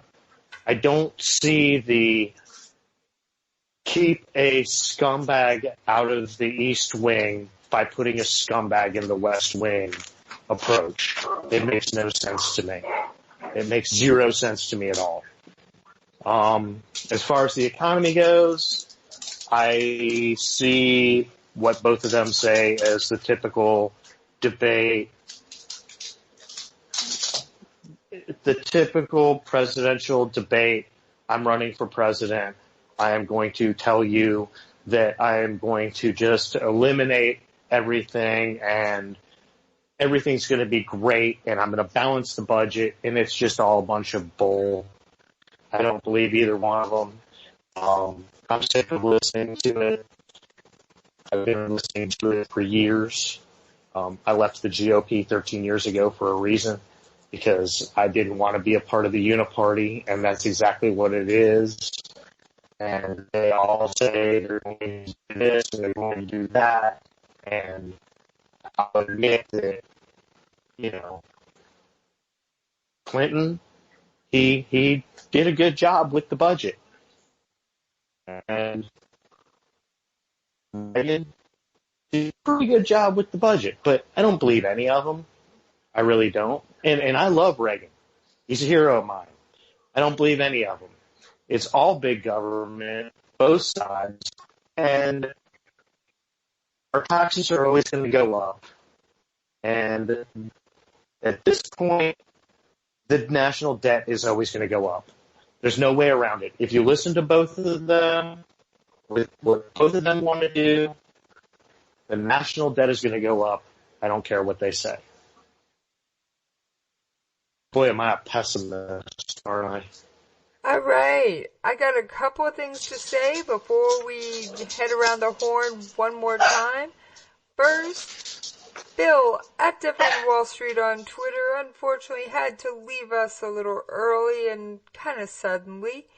And I want to thank him for participating, and I'm sure you'll be back again for something else, Bill. Is there anybody else before we pick up with Rick that needs to get a move on? This is John, and I guess we've been on for about an hour and a half, so I actually have to move on. But I really appreciate the time having this conversation with everybody, and I thought it was a great roundtable. Thank you. John, before you go, do you have any last-minute thoughts on the debate? Any final thoughts on the debate? Yes, please. Yeah, and then, again, of course, you can give any social media information or contact information out that you'd like to put out there. Oh, okay. So, as I mentioned at the beginning, we have a online debate website called ilobby.co, and the intent is that average people can come in, debate topics, figure out what they want to get done, and through crowdsourcing and crowdfunding, make something happen. And so the quickest way to get information is just go to ilobby.co. And then that'll, if you sign up, that'll direct you to some other relevant social media things on Facebook and Twitter and those kinds of things. But the idea is, I actually think that we need to empower the American people to take the voices that you guys are bringing up here and come up with solutions to complex problems. I think the politicians are not nailing the issues the way they need to, and I think it's evident from the dissatisfaction that so many people show every time we look at this. So, ilobby.co. That's it. All right. Well, hey, thanks for being here, John. Yeah, no, I appreciate it. It was really good talking to you guys. I really appreciate it. Thank you. Not a problem. And if you'd ever like to come on, just hit up our station manager, Ann, who I believe you already have her contact information. I do. Thank you so much. Not a problem. And all right, bye, you, guys. and have a great night. Okay, thanks, guys. Bye-bye. All right. Anybody else going to cut out before we finish up? I'm here till the bitter end.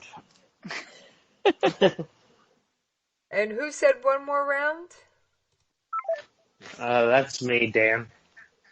Okay, Dan, great. And I know it's getting late for some of you, so what I'd like to do is kind of combine it, since we have hit what I think most of the major topics.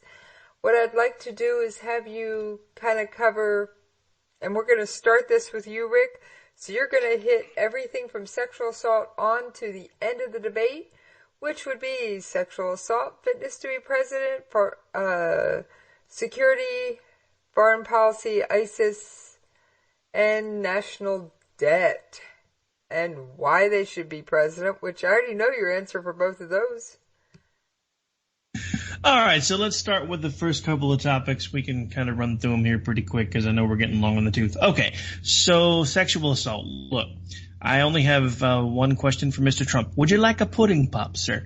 The reason I ask that is because, as far as I'm concerned, as soon as those allegations came to the forefront, they should be treated with the same scrutiny that both Bill Clinton's and Bill Cosby's eventually were.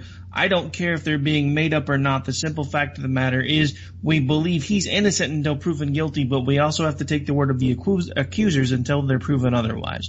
So those should have been taken very seriously. I think a lot of them have been swept under the rug, and these are things that are coming up from the past, and everybody's like, oh, look, they're happening within 3 to 4 weeks of the election. It's all a plant. It's all a setup. No, it's not. The simple fact of the matter is there was one person who finally stood up. That's the same thing that happened with Bill Cosby 30 and 40 years after the fact. Somebody stood up and the dam broke. It's the same thing we saw happen with Bill Clinton. So I don't care whether you supported Clinton, you didn't support Clinton, and now whether you support Trump or you don't support Trump. If you have the opposite stance that you have now, you're a hypocrite.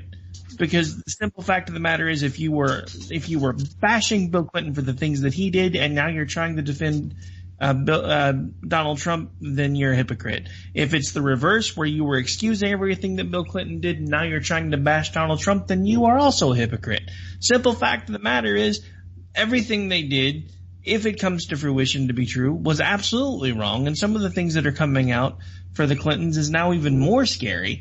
I think Susan referenced some of that stuff earlier. Now, as far as the economy and the rest of it, look, both their policies are going to suck for everybody.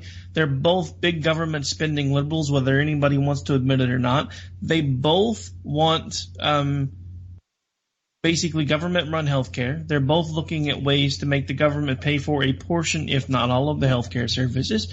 They're looking at other ways to pick up government tab for things like education. They both think that the federal government needs to have centralized control over education. That's also not a very conservative idea. They're also... You know, just to kind of go off topic for a second, he kept mentioning how staunchly he supports the Second Amendment. He's the only conservative candidate that I know that says he wants the no-fly list to become the no-buy list. That is not a Second Amendment stance. Not only is it not a Second Amendment stance, it also throws the Fourth Amendment out the window for a very, what may or may not be for the moment, a very small segment of the population.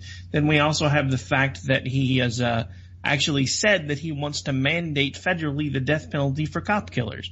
And before anybody wonders where I'm going with this goes to the next question. Is he fit to be president? No. Those things tell us that he's not. Is she fit to be president? No. She's complicit or she should be considered complicit in the death of 4 Americans. She has conspired to keep information away from the American people. She has conspired and with gross negligence mishandled classified material. Even FBI Director Comey said she was negligent. Then he said there's no intent. That specific U.S. code that he references never says anything about intent. You don't need intent for negligence. There just has to be an act that was committed, and there was. And as soon as she pencil whipped the documentation that says she understood the briefings and how classifications work, as soon as she signed that stuff, it was legally binding. It didn't matter if she read it, understood it. The simple fact of the matter is she signed it. How many times as a kid growing up were you told, always, always, always, once you're old enough to sign contracts, read them, make sure you understand them before you sign them because they are legally binding. The same thing happened with those agreements, even if she did pistol whip them. So I think I pretty much ran through them all really quickly, but I think I covered most of them. So next person, please.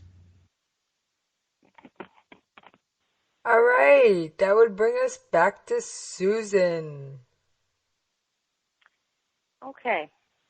Well, I'll give you my take of this whole night, and then I'll follow it up because some of the points that Rick makes are very good ones. Where do I even begin? Out of the gate, Trump had golden opportunities to bring up the undercover videos showing that the DNC and the Clinton campaign are corrupt and in collaboration with each other, but he didn't capitalize on it until maybe about an hour in. If he wins, it will be because enough Americans have heard of WikiLeaks and Project Veritas, and because of conservative talk radio, and because Hillary is truly frightening. This was Trump's opportunity to introduce regular Americans to those undercover videos and WikiLeaks emails, but he flubbed it. He keeps assuming people are following every little thing, but most people are trying to just keep their ends meeting during the day, food on the table, and catching maybe a little bit of news in between songs that might bring them a little bit of joy in a really scary, depressing world with, 2 and 3 jobs sometimes you got to keep. So he needed to connect, and he didn't. This was Hillary's best tonight. Whatever drugs she's on, she really needs to stay on them. Her eyes look kind of glassy and weird. I believe she probably is on levodopa, which is a chemical that helps mask Parkinson's symptoms. She didn't cough. She didn't cross her eyes or fall over once. So that's a win for her. She appeared very balanced and very experienced. Her optics were right on point. She actually tried to make Trump look a little bit more radical than she did to the right, and I think it was somewhat effective.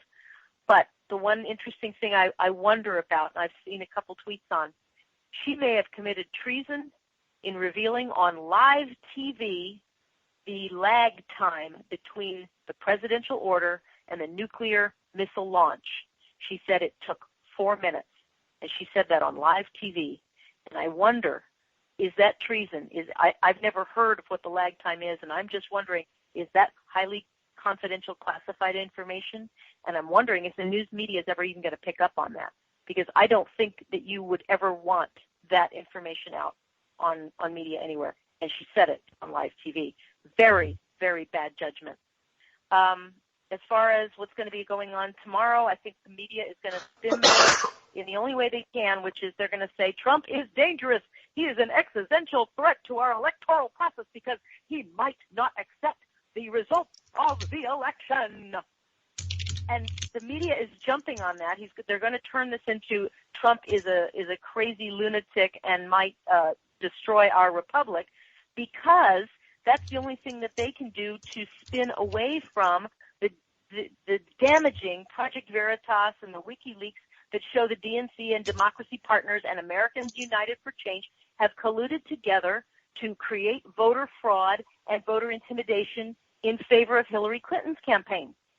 So what the media is going to do is what they always do. They are going to project their candidate's truth onto their enemy, who is Trump. So they're going to project the truth of Hillary Clinton, that she is in cahoots, she is violating campaign finance laws, and she is colluding with Americans United, Democracy Partners, the DNC. They've already stolen the election from Bernie Sanders. That was done before the regular election got going, and now she's doing the same thing. And this has been going on for 50 years. I mean, that's what these people are alluding to. But what tomorrow the media is all going to be about is that Trump is a dangerous man, and he is threatening riots and threatening not to accept our election. And they are going to totally ignore the fact that our elections are indeed rigged. We have proof of it now. So that's what they're going to be doing. As far as what Rick said, and I agree with so much of what he said, at the end of the day, though, we have a tactical decision to make. There is a chance that Evan McMullin may take Utah, which if he does, he's a minor character in the presidential races. He's not on all the ballots, but he is in Utah. And there is at least a scenario out there that says if he takes Utah, that's 6 electoral votes, he then can skew the electoral college enough so that the election might be thrown to Congress to make, under our laws, and then we might end up with a very different president other than Hillary or Trump. We may actually end up with Evan McMullin. But assuming that doesn't happen, because that's usually not the way to bet in Vegas, at the end of the day, you and I and anybody else listening to this and who cares, we have to choose between these two clowns. Now, I hear what Rick is saying, and I've heard the tape about what Trump said. And the only thing that I find is totally unprecedented, at least as far as I can remember, is that the media and everybody is crucifying a man for something that is completely uncorroborated. We don't have any evidence that he did any of the things. He just was sitting there saying it. It's crude and it's rude. And he said, yeah, I said it. But we don't have proof that he's grabbing women or abusing women or assaulting women. We have a few women coming forward right now who are alleging it, but we don't actually have any proof. We don't have anything in the court of law. We don't have anything that's measured. We don't have affidavits. All we have is a media circus going on. Now, contrast that to what we actually know about Hillary Clinton. We actually have evidence that she's deleted 33,000 emails, top secret ones. She bit it. She is hiding things. Those are felonies. We have more and more proof coming out in WikiLeaks and these other videos of actual things that she has done. We have her corruption is verified. And so as between the two things, I have to make a judgment between two different people, one that people are saying things about but I don't have any proof yet, and one that I have actual proof on. And we have to make a very serious and very sober vote, because we have to protect our country. And I don't know how we protect our country if we hand it over to the woman who has violated our laws and who has turned the FBI and the DOJ into her own private lapdogs. I can't allow that. And so as uncomfortable as I might be and anybody else might be, I have to go with Trump, because there doesn't seem to be another option to stop Hillary. If things come out later and things are actually proved that he did what he said he did, I'll accept that. But right now, today, it is not true as far as we know. And you have to look at it very carefully, because we have actual facts of actual deeds that this woman and her husband have done for 30 years. And we're being told by a media that is completely biased that somehow Trump is dangerous to women, dangerous to our country. And I can't buy it because I don't have the proof. And at the end, if I have to close with one thing, I miss Ronald Reagan. All right. I can agree with you on that. Susan, I gotta say, I miss Ronald Reagan as well. And who doesn't? Well, Hillary doesn't. I meant on this panel. I think you're mostly conservative territory here, Susan. All right, Donna. That's where Donna just texted me. She had a kid thing come up. She had to drop out. Okay. Thank you for the news. She wanted me to let you know. Thank you very much. I believe that was Dan. All right. Yep. So that brings us to Jen. And Jen, the floor is yours. Well, I think, I'm going to back it up just a second to where they got into like the Clinton Foundation stuff. I think, again, another missed opportunity on Trump's part to really hit on, I mean, Wallace brought up, the donors getting special access / contracts, and why that should be seen, as something nefarious and obviously like a conflict of interest for her to still participate in. And I thought it was great. A great point was made by Trump when he said, you want to talk about women's rights? How about all the money you've received from countries that treat certain groups of people so terribly? Unfortunately, he didn't expound upon that and didn't drive the point home. But that's something that absolutely should be highlighted by anyone that pretty much has a soul about her dealings with her supposed charitable organization. Moving on from that, I think they talked about the rigged election, about him saying it was rigged. And then, she rightly pointed out that that's kind of his thing. It's his mindset. It's how he is. He said the FBI was rigged. The Republican primary was rigged. The court system was rigged. The Emmys were rigged. All of that kind of stuff. I mean, it really, she did a good job of driving that point home that, this is what he says when he feels either slighted or he loses something. And he's going to do that with the election. And he's already said, I'm going to keep you in suspense. I think that was such a big moment that, is being, put out there on Twitter as a big moment of the debate, but I think will overall be somewhat overlooked by the average person, that this is a big deal to say that someone stole the election, they won't accept the results, or that they'll look at it at the time and then decide if they will. We all know that the Democrats have been hypocritical on this, where they've been coming out lately and saying this is dangerous rhetoric, and they can't remember a time where anyone ever said so. I mean, come on, the election of 2000. Absolutely, they've had candidates do this. Martin O'Malley said it in a campaign email about, fraud and rigged elections. This is not a new thing, and for them to act so appalled by it is kind of silly and hypocritical, but it was extremely unprecedented for a presidential candidate on the main stage at a debate to say, I'll keep you in suspense. I won't say if I'll accept the results or not. That's a big problem. Moving on to foreign policy and the stuff with Iraq, I think, or in ISIS, Chris Wallace put out, will you put U.S. troops into the vacuum?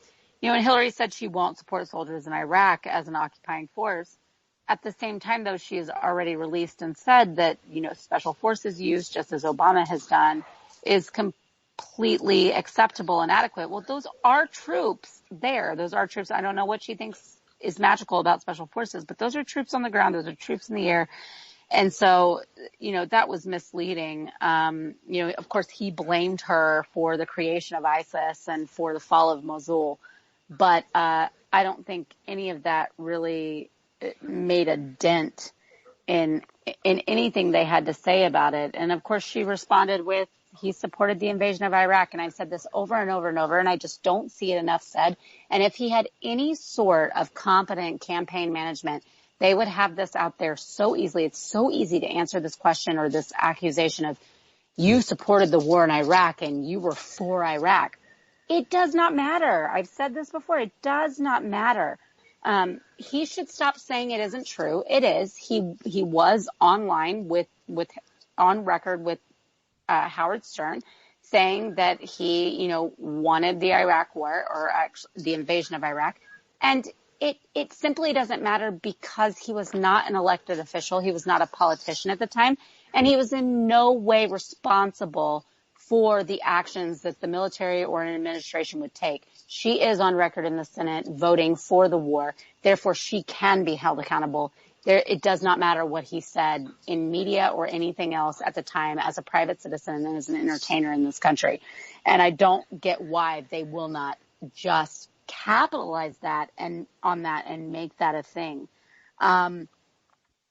Basically, in closing, I think she's talking about reaching out to all Americans, Democrats, Republicans, Independents, this awesome responsibility that it is to be the leader of this country, and that her life's work is for family and children. It's just, it made me actually, I wrote down LOFL because that's so ridiculous. It's just so ridiculous. That is not her life's work. Her life's work is to gain power and wealth and to be able to have an influence over this country and a position of power that she will not willingly give up, as we've so seen. She's relentless in this pursuit. But specifically saying, reaching out to all Americans, she wants to represent all Americans. How long ago was it where she called Republicans her enemies? So I'm not buying it. I'm sorry. And Trump didn't do a great job of, he said raising money from people she wants to control, make America great again, veterans, police are disrespected, inner cities are a problem, blah, blah, blah, blah, blah. But one thing he did say that I think is a point that his campaign should make as often as possible is, we can't take 4 more years of Barack Obama, and if you vote for her, that's what you get. But everything else was a bunch of gobbledygook that falls through the cracks, and it was a lot of back and forth. I think Chris Wallace did an excellent job.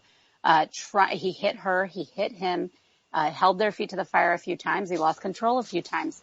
But I think overall he was a great moderator for this debate, and I think that despite the acts of the candidates on stage, that he tried to maintain this to be as respectable as possible, and that's saying a lot when it comes to these 2 nominees. All right, thank you, Jen. But I'd like to add a little something here. The only major difference between special forces and and your average soldier carrying a rifle as an 11 Bravo or infantry soldier is the level of training they receive. And I will say that I think our special forces receive more training than almost. I think Mossad might only be the next close in the world. And this is coming from a Gold Star family member. Well, no, absolutely. My point is just that she's acting like there wouldn't be forces there, and she's already admitted that she would do what Obama has done and have forces there. And just because they're not going to be infantry soldiers doesn't take away from the fact that you're still putting some of our soldiers in jeopardy and putting them in on the ground there. Like I said, the only difference between an infantry soldier and a member of the United States Special Forces is the training. Now, I have to say that I'm going to sneak a little opinion in here on the current situation. When I hear that our troops are not in combat and they are going out and acting as forward air controllers. Okay, someone hasn't read the definition of being in the middle of combat. Being in combat, and the definition of the words forward air controller. Hello? A forward air controller is out with the men doing the shooting. They've got him to his left, they've got him to his right, and he's calling in airstrikes with eyes on intelligence. Hello? Alright, on that note, Jen, it is your turn to wrap it up. Well, I basically just did. So all I'm going to say from here is that it was, I don't think there was truly a winner. And I don't think that there, other than maybe Wallace, who had to tame the crowd, and both the candidates who were always talking over each other. But I think that this debate basically did nothing for either campaign. Most people's minds are made up at this point. And, you can find me on Twitter at jholmstead, and you can listen to me with Rick on Tuesday and Thursdays. That's about it. All right. Sorry, I meant to say Dan. You can. Well, I wanted to tag both of you right there because all of the troop withdrawals and then special forces going back in, the one thing that's always been a constant there is the Air Force. And the Air Force is there. The Air Force is still running sorties. How are they not troops over there?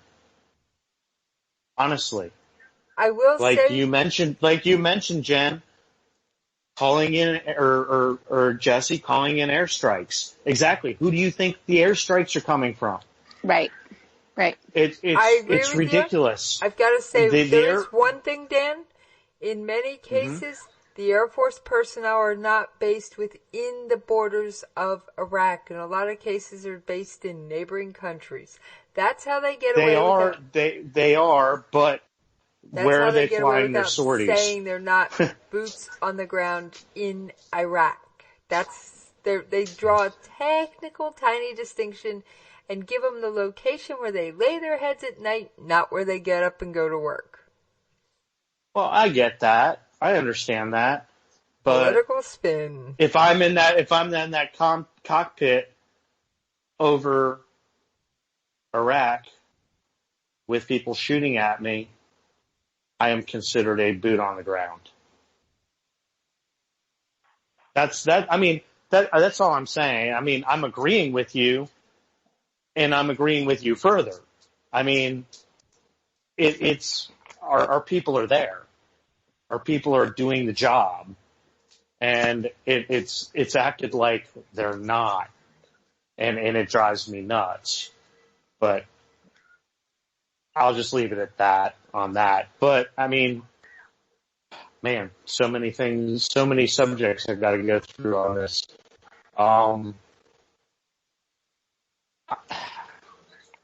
We go on to, I guess, the debate in general. I agree. I think Chris did an awesome job.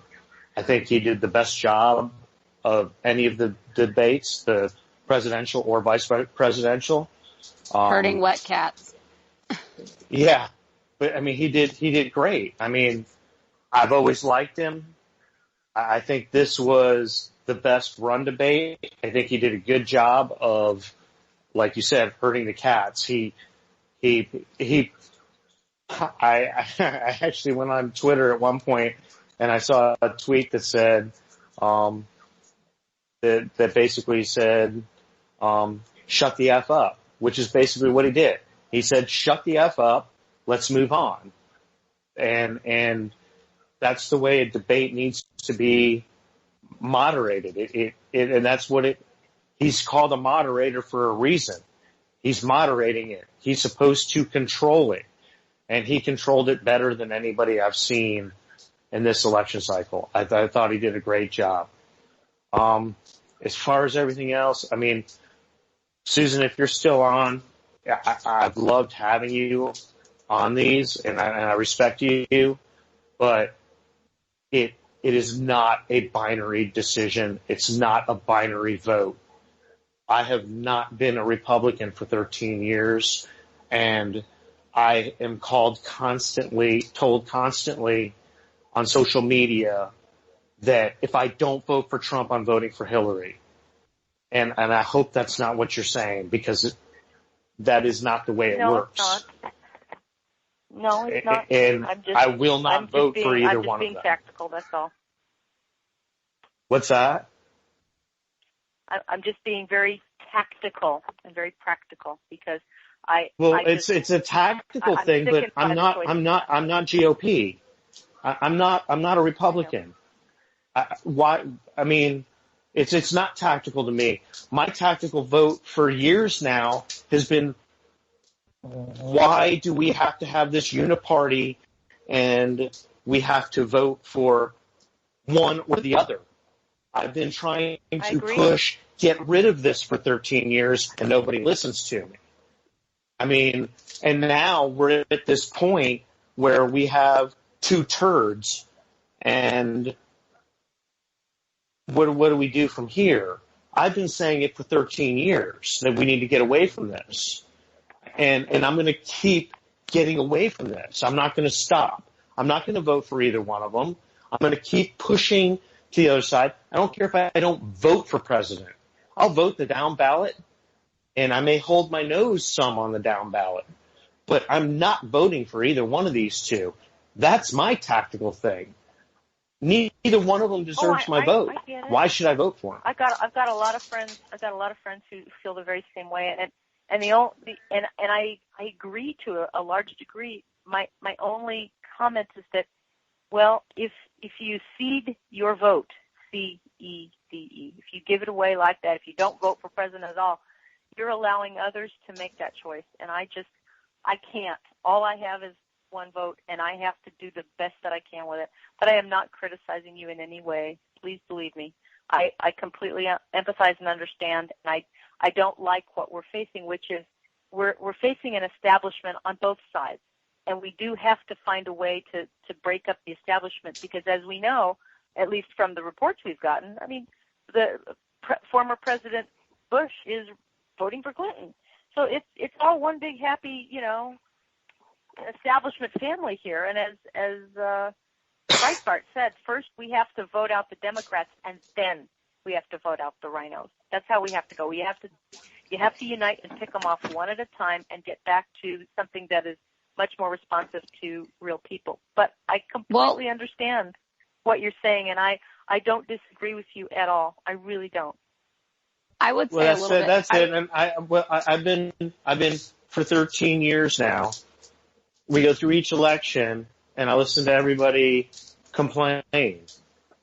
But before the election, I'm saying you don't need to do this. You don't need to do this. Yeah. And they go, bah, humbug. And then they complain about the outcome. Well, when do we get people to realize that you do have a choice? You do have a voice. I'm in a state where when I said I won't vote for president, I might not because my state won't allow me to write in. So unless they put somebody else on the ballot, I have no choice. I will not vote for Donald Trump. As far as I'm concerned, he is as much a New York liberal as Hillary. I'm not going to vote for either one. Can I interject real quick because, and sorry to speak for you, Rick, but there are places where it can be a vote that matters if it's for a third party because those states do not allow a third party to be on the ticket for various elections unless they get a certain percentage after some sort of measure is passed. And then that next election, they have to get a certain percentage in order for them to ever be considered again to be on a main ballot. So there are places where it is strategic to vote other than the two main parties. And I know that, Rick can go on about this in the state of Oklahoma, but that's not the only place where that's the case. So I do think it's not throwing a vote away or it's not voting against or for someone else if you're voting for a third party in some places, because in some places it actually is a very pressing matter and very strategic to do so and important to do so. Absolutely. Absolutely. In order to change the system. In California. That's what we're all talking about. In California, I don't have that luxury. I'm stuck where it's kind of one-party rule here in California, and it's a jungle primary. So what we end up typically, is, other than the presidential ballot, what we end up with is 2 Democrats to vote for. That's it. And so we don't even have even 2 parties to choose from. It is really essentially one party. That's because in the primary, 3 or 4 people, all of the different groups will run. The top 2 vote getters go on to the general election, and those top 2 vote getters are always Democrats. And so it's fixed. It's fixed. Democrats. Everything's fixed. It's crazy. The whole, if you don't get enough votes, it's fixed. It shouldn't be that way. You've got 2 parties. You're careful. You're sounding like Trump. I consider it. That's why I call it a uniparty. They make the rules. They make the rules. It shouldn't be that way. It shouldn't. You're absolutely right, and that's why people are fed up. And I think that's why a lot of people are kind of going with the populist vote of Trump because he is an outsider and he says he's going to change it. I hope something happens like that. But I completely agree with your position. A lot of people, I can't vote for him. I know that. But is it okay for me to say that I will accept the election results as gracefully as the Democrats accepted the 2000 election results? I mean, given all of the Project Veritas videos, and there's more to come, and all of the WikiLeaks, I think it's fair to say for anyone to be able to say, no, I'm not going to accept these election results unless I can verify that we haven't had voter fraud, because that's what's going to happen. All the dead people in Chicago are already lined up to vote, and now we know that there's lots of other. They're busting. If you've watched that video, they're going to be busing in illegal immigrants into different countries. That's what Cesar Vargas does for a living, the illegal immigrant attorney, New York lawyer, on those undercover videos. I mean, they're gearing up. They're going to be bringing the buses and voting in all of these swing states. So is that fair? Can I say that I'll accept the election as gracefully as the Democrats in 2000? Remember Al Gore challenging the hanging Chad? The Democrats never accept elections. If they can swing it, if they can go into courts and they can challenge county by county, vote by vote, hanging Chad by hanging Chad, they fight for every vote. So I think it's absolutely fair that we stand up and say, no, I want my ballot counted, and I want to make sure that my state is fair before my electoral votes from our state is counted. I think it's completely fair for Trump to say, no, I'm going to wait and see, because I don't think the vote is fair anymore. I think it is rigged. I think that that we have too much voter fraud. We keep asking for voter ID. For goodness sakes, you've got to go to get practically cough drops. You have to show voter ID anywhere, even even to pick up movie tickets. If you've ordered them online, they want to see ID. Everything is ID, and yet we can't make people bring a simple government-issued ID that they can get for free down at the DMV. You can't even bring that to vote. That tells you everything. We are at the precipice of a banana republic with the uniparty. I love that word. Deciding who votes and who doesn't, and that's why they're shipping more people in here who will vote for the uniparty vote. And I'm sick and tired of it. And that's our votes are at the risk of not even being counted anymore. And we're furious. Too many people are furious over this. The law doesn't matter, and these people are above our law, and that has got to stop. I 100% agree with you on that. I'm here in North Carolina. When I go to vote, I have to show my ID. And that's the way it should be. Because if somebody knows, say I'm a registered voter and somebody knows I'm not voting, they could just go in and say, yeah, I'm Dan Wright, and go and vote for whoever they want to vote for. And people tell me I'm an idiot, and they tell me I'm a racist because I agree with North Carolina law. I live in a state that is getting screwed by the federal government right now. My tax dollars go to the federal government, and now because of our voter laws and because of our bathroom laws, we're not getting, we may not get federal funds. The NCAA and everybody else are saying they're not going to hold major games here and everything else, but it's all constitutional. I mean, my state's getting screwed because we have a governor that wants to abide by constitutional law, yet Mr. Trump has gotten my state to the point where it's blue. Now we're probably going to lose our constitutional governor. So, I mean, this is where I stand. I mean, it's all just a big mess, and we've gotten off the debate, and I'm sorry, kind of my fault, but this is a disaster. This is a complete disaster. I'm in a state that is in a complete disaster right now. As far as conservatism goes. No, you can't be as bad as California. Come on. You can't be. We're going to get there. We're going to get there. I'll tell you what, if McCrory loses the State House, North Carolina may be the next California. Because McCrory, I wasn't happy with him as the mayor of Charlotte because of a few little things, but he's been a fantastic governor. He's been awesome. And my state's blue. I live in the Southeast. I border Georgia and South Carolina, and my state is blue. All right, Susan. Well, Georgia's about to be blue, too. Susan, that's Dan, true. I'm going to ask you two to just hold those thoughts for just a few moments. I'll explain once we end this show what I'd like to do with that. And I'd like to go real quick around the horn. Everybody give your social media information. And if anybody knows Donna's, feel free to shout that out.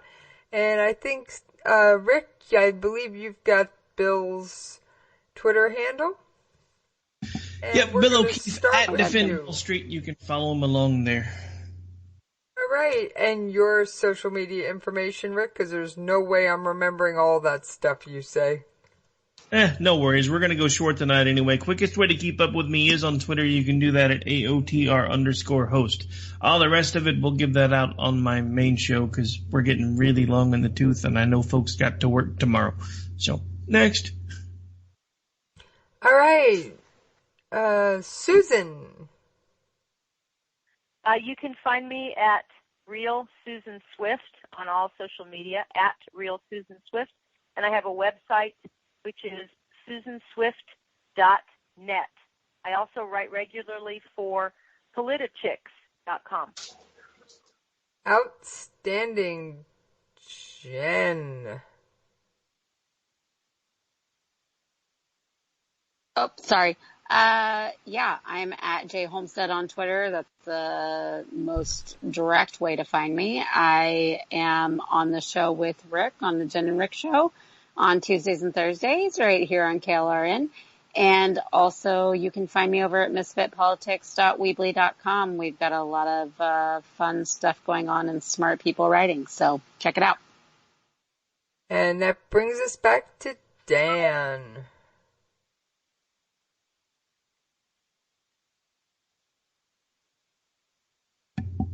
Social media information, Dan. I think we might have lost Dan. I don't hear him anymore. And I'm not seeing him. Y'all there? Yep. There we go, Dan. I dropped off. I dropped off. I don't know why.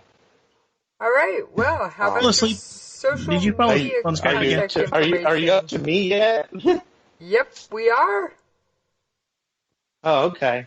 Well, you can find me on Twitter at 1911G_fan. And you can find me on Friday Nights with Rick on Robinson and Wright. And you can find Donna at Life. Oh, man, see, make sure I get this right. Life Without PB. Her kids are allergic to peanut butter, so that's her handle. Life Without PB. She's a great follow. She's a lot of fun. She's very witty. All right, and for the record, I am Jesse. You can find me at Jesse's POV on Twitter. I'd also like to encourage everyone to follow at KLRN Radio on Twitter, because you never know what shows are going to crop up or sneak up. And I have an announcement to make that I'd like to make, a little bit of station news before we sign off tonight.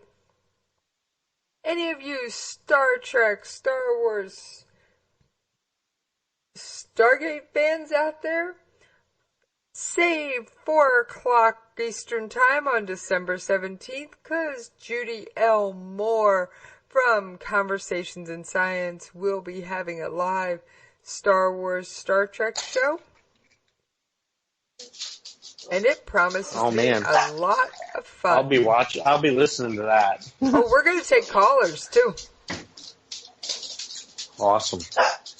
All right. On that note, I am going to thank all of our outstanding guests. Let's see if I got all the names right on my cheat sheet. Okay. It was John Tebow, Susan Swift, Bill at Defend Wall Street on Twitter, J.R. Homestead, Dan Wright, and Rick Robinson. And I, of course, have been your crazy producer of the night, Jessica Sanders, a.k.a. Jessie. On that note, thank you all for hanging out with us, and you have an outstanding day.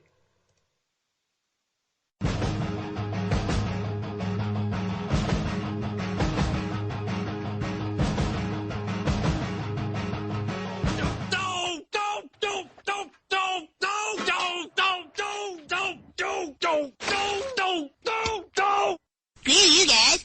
I'm getting home. Later. Game over, man. It's game over.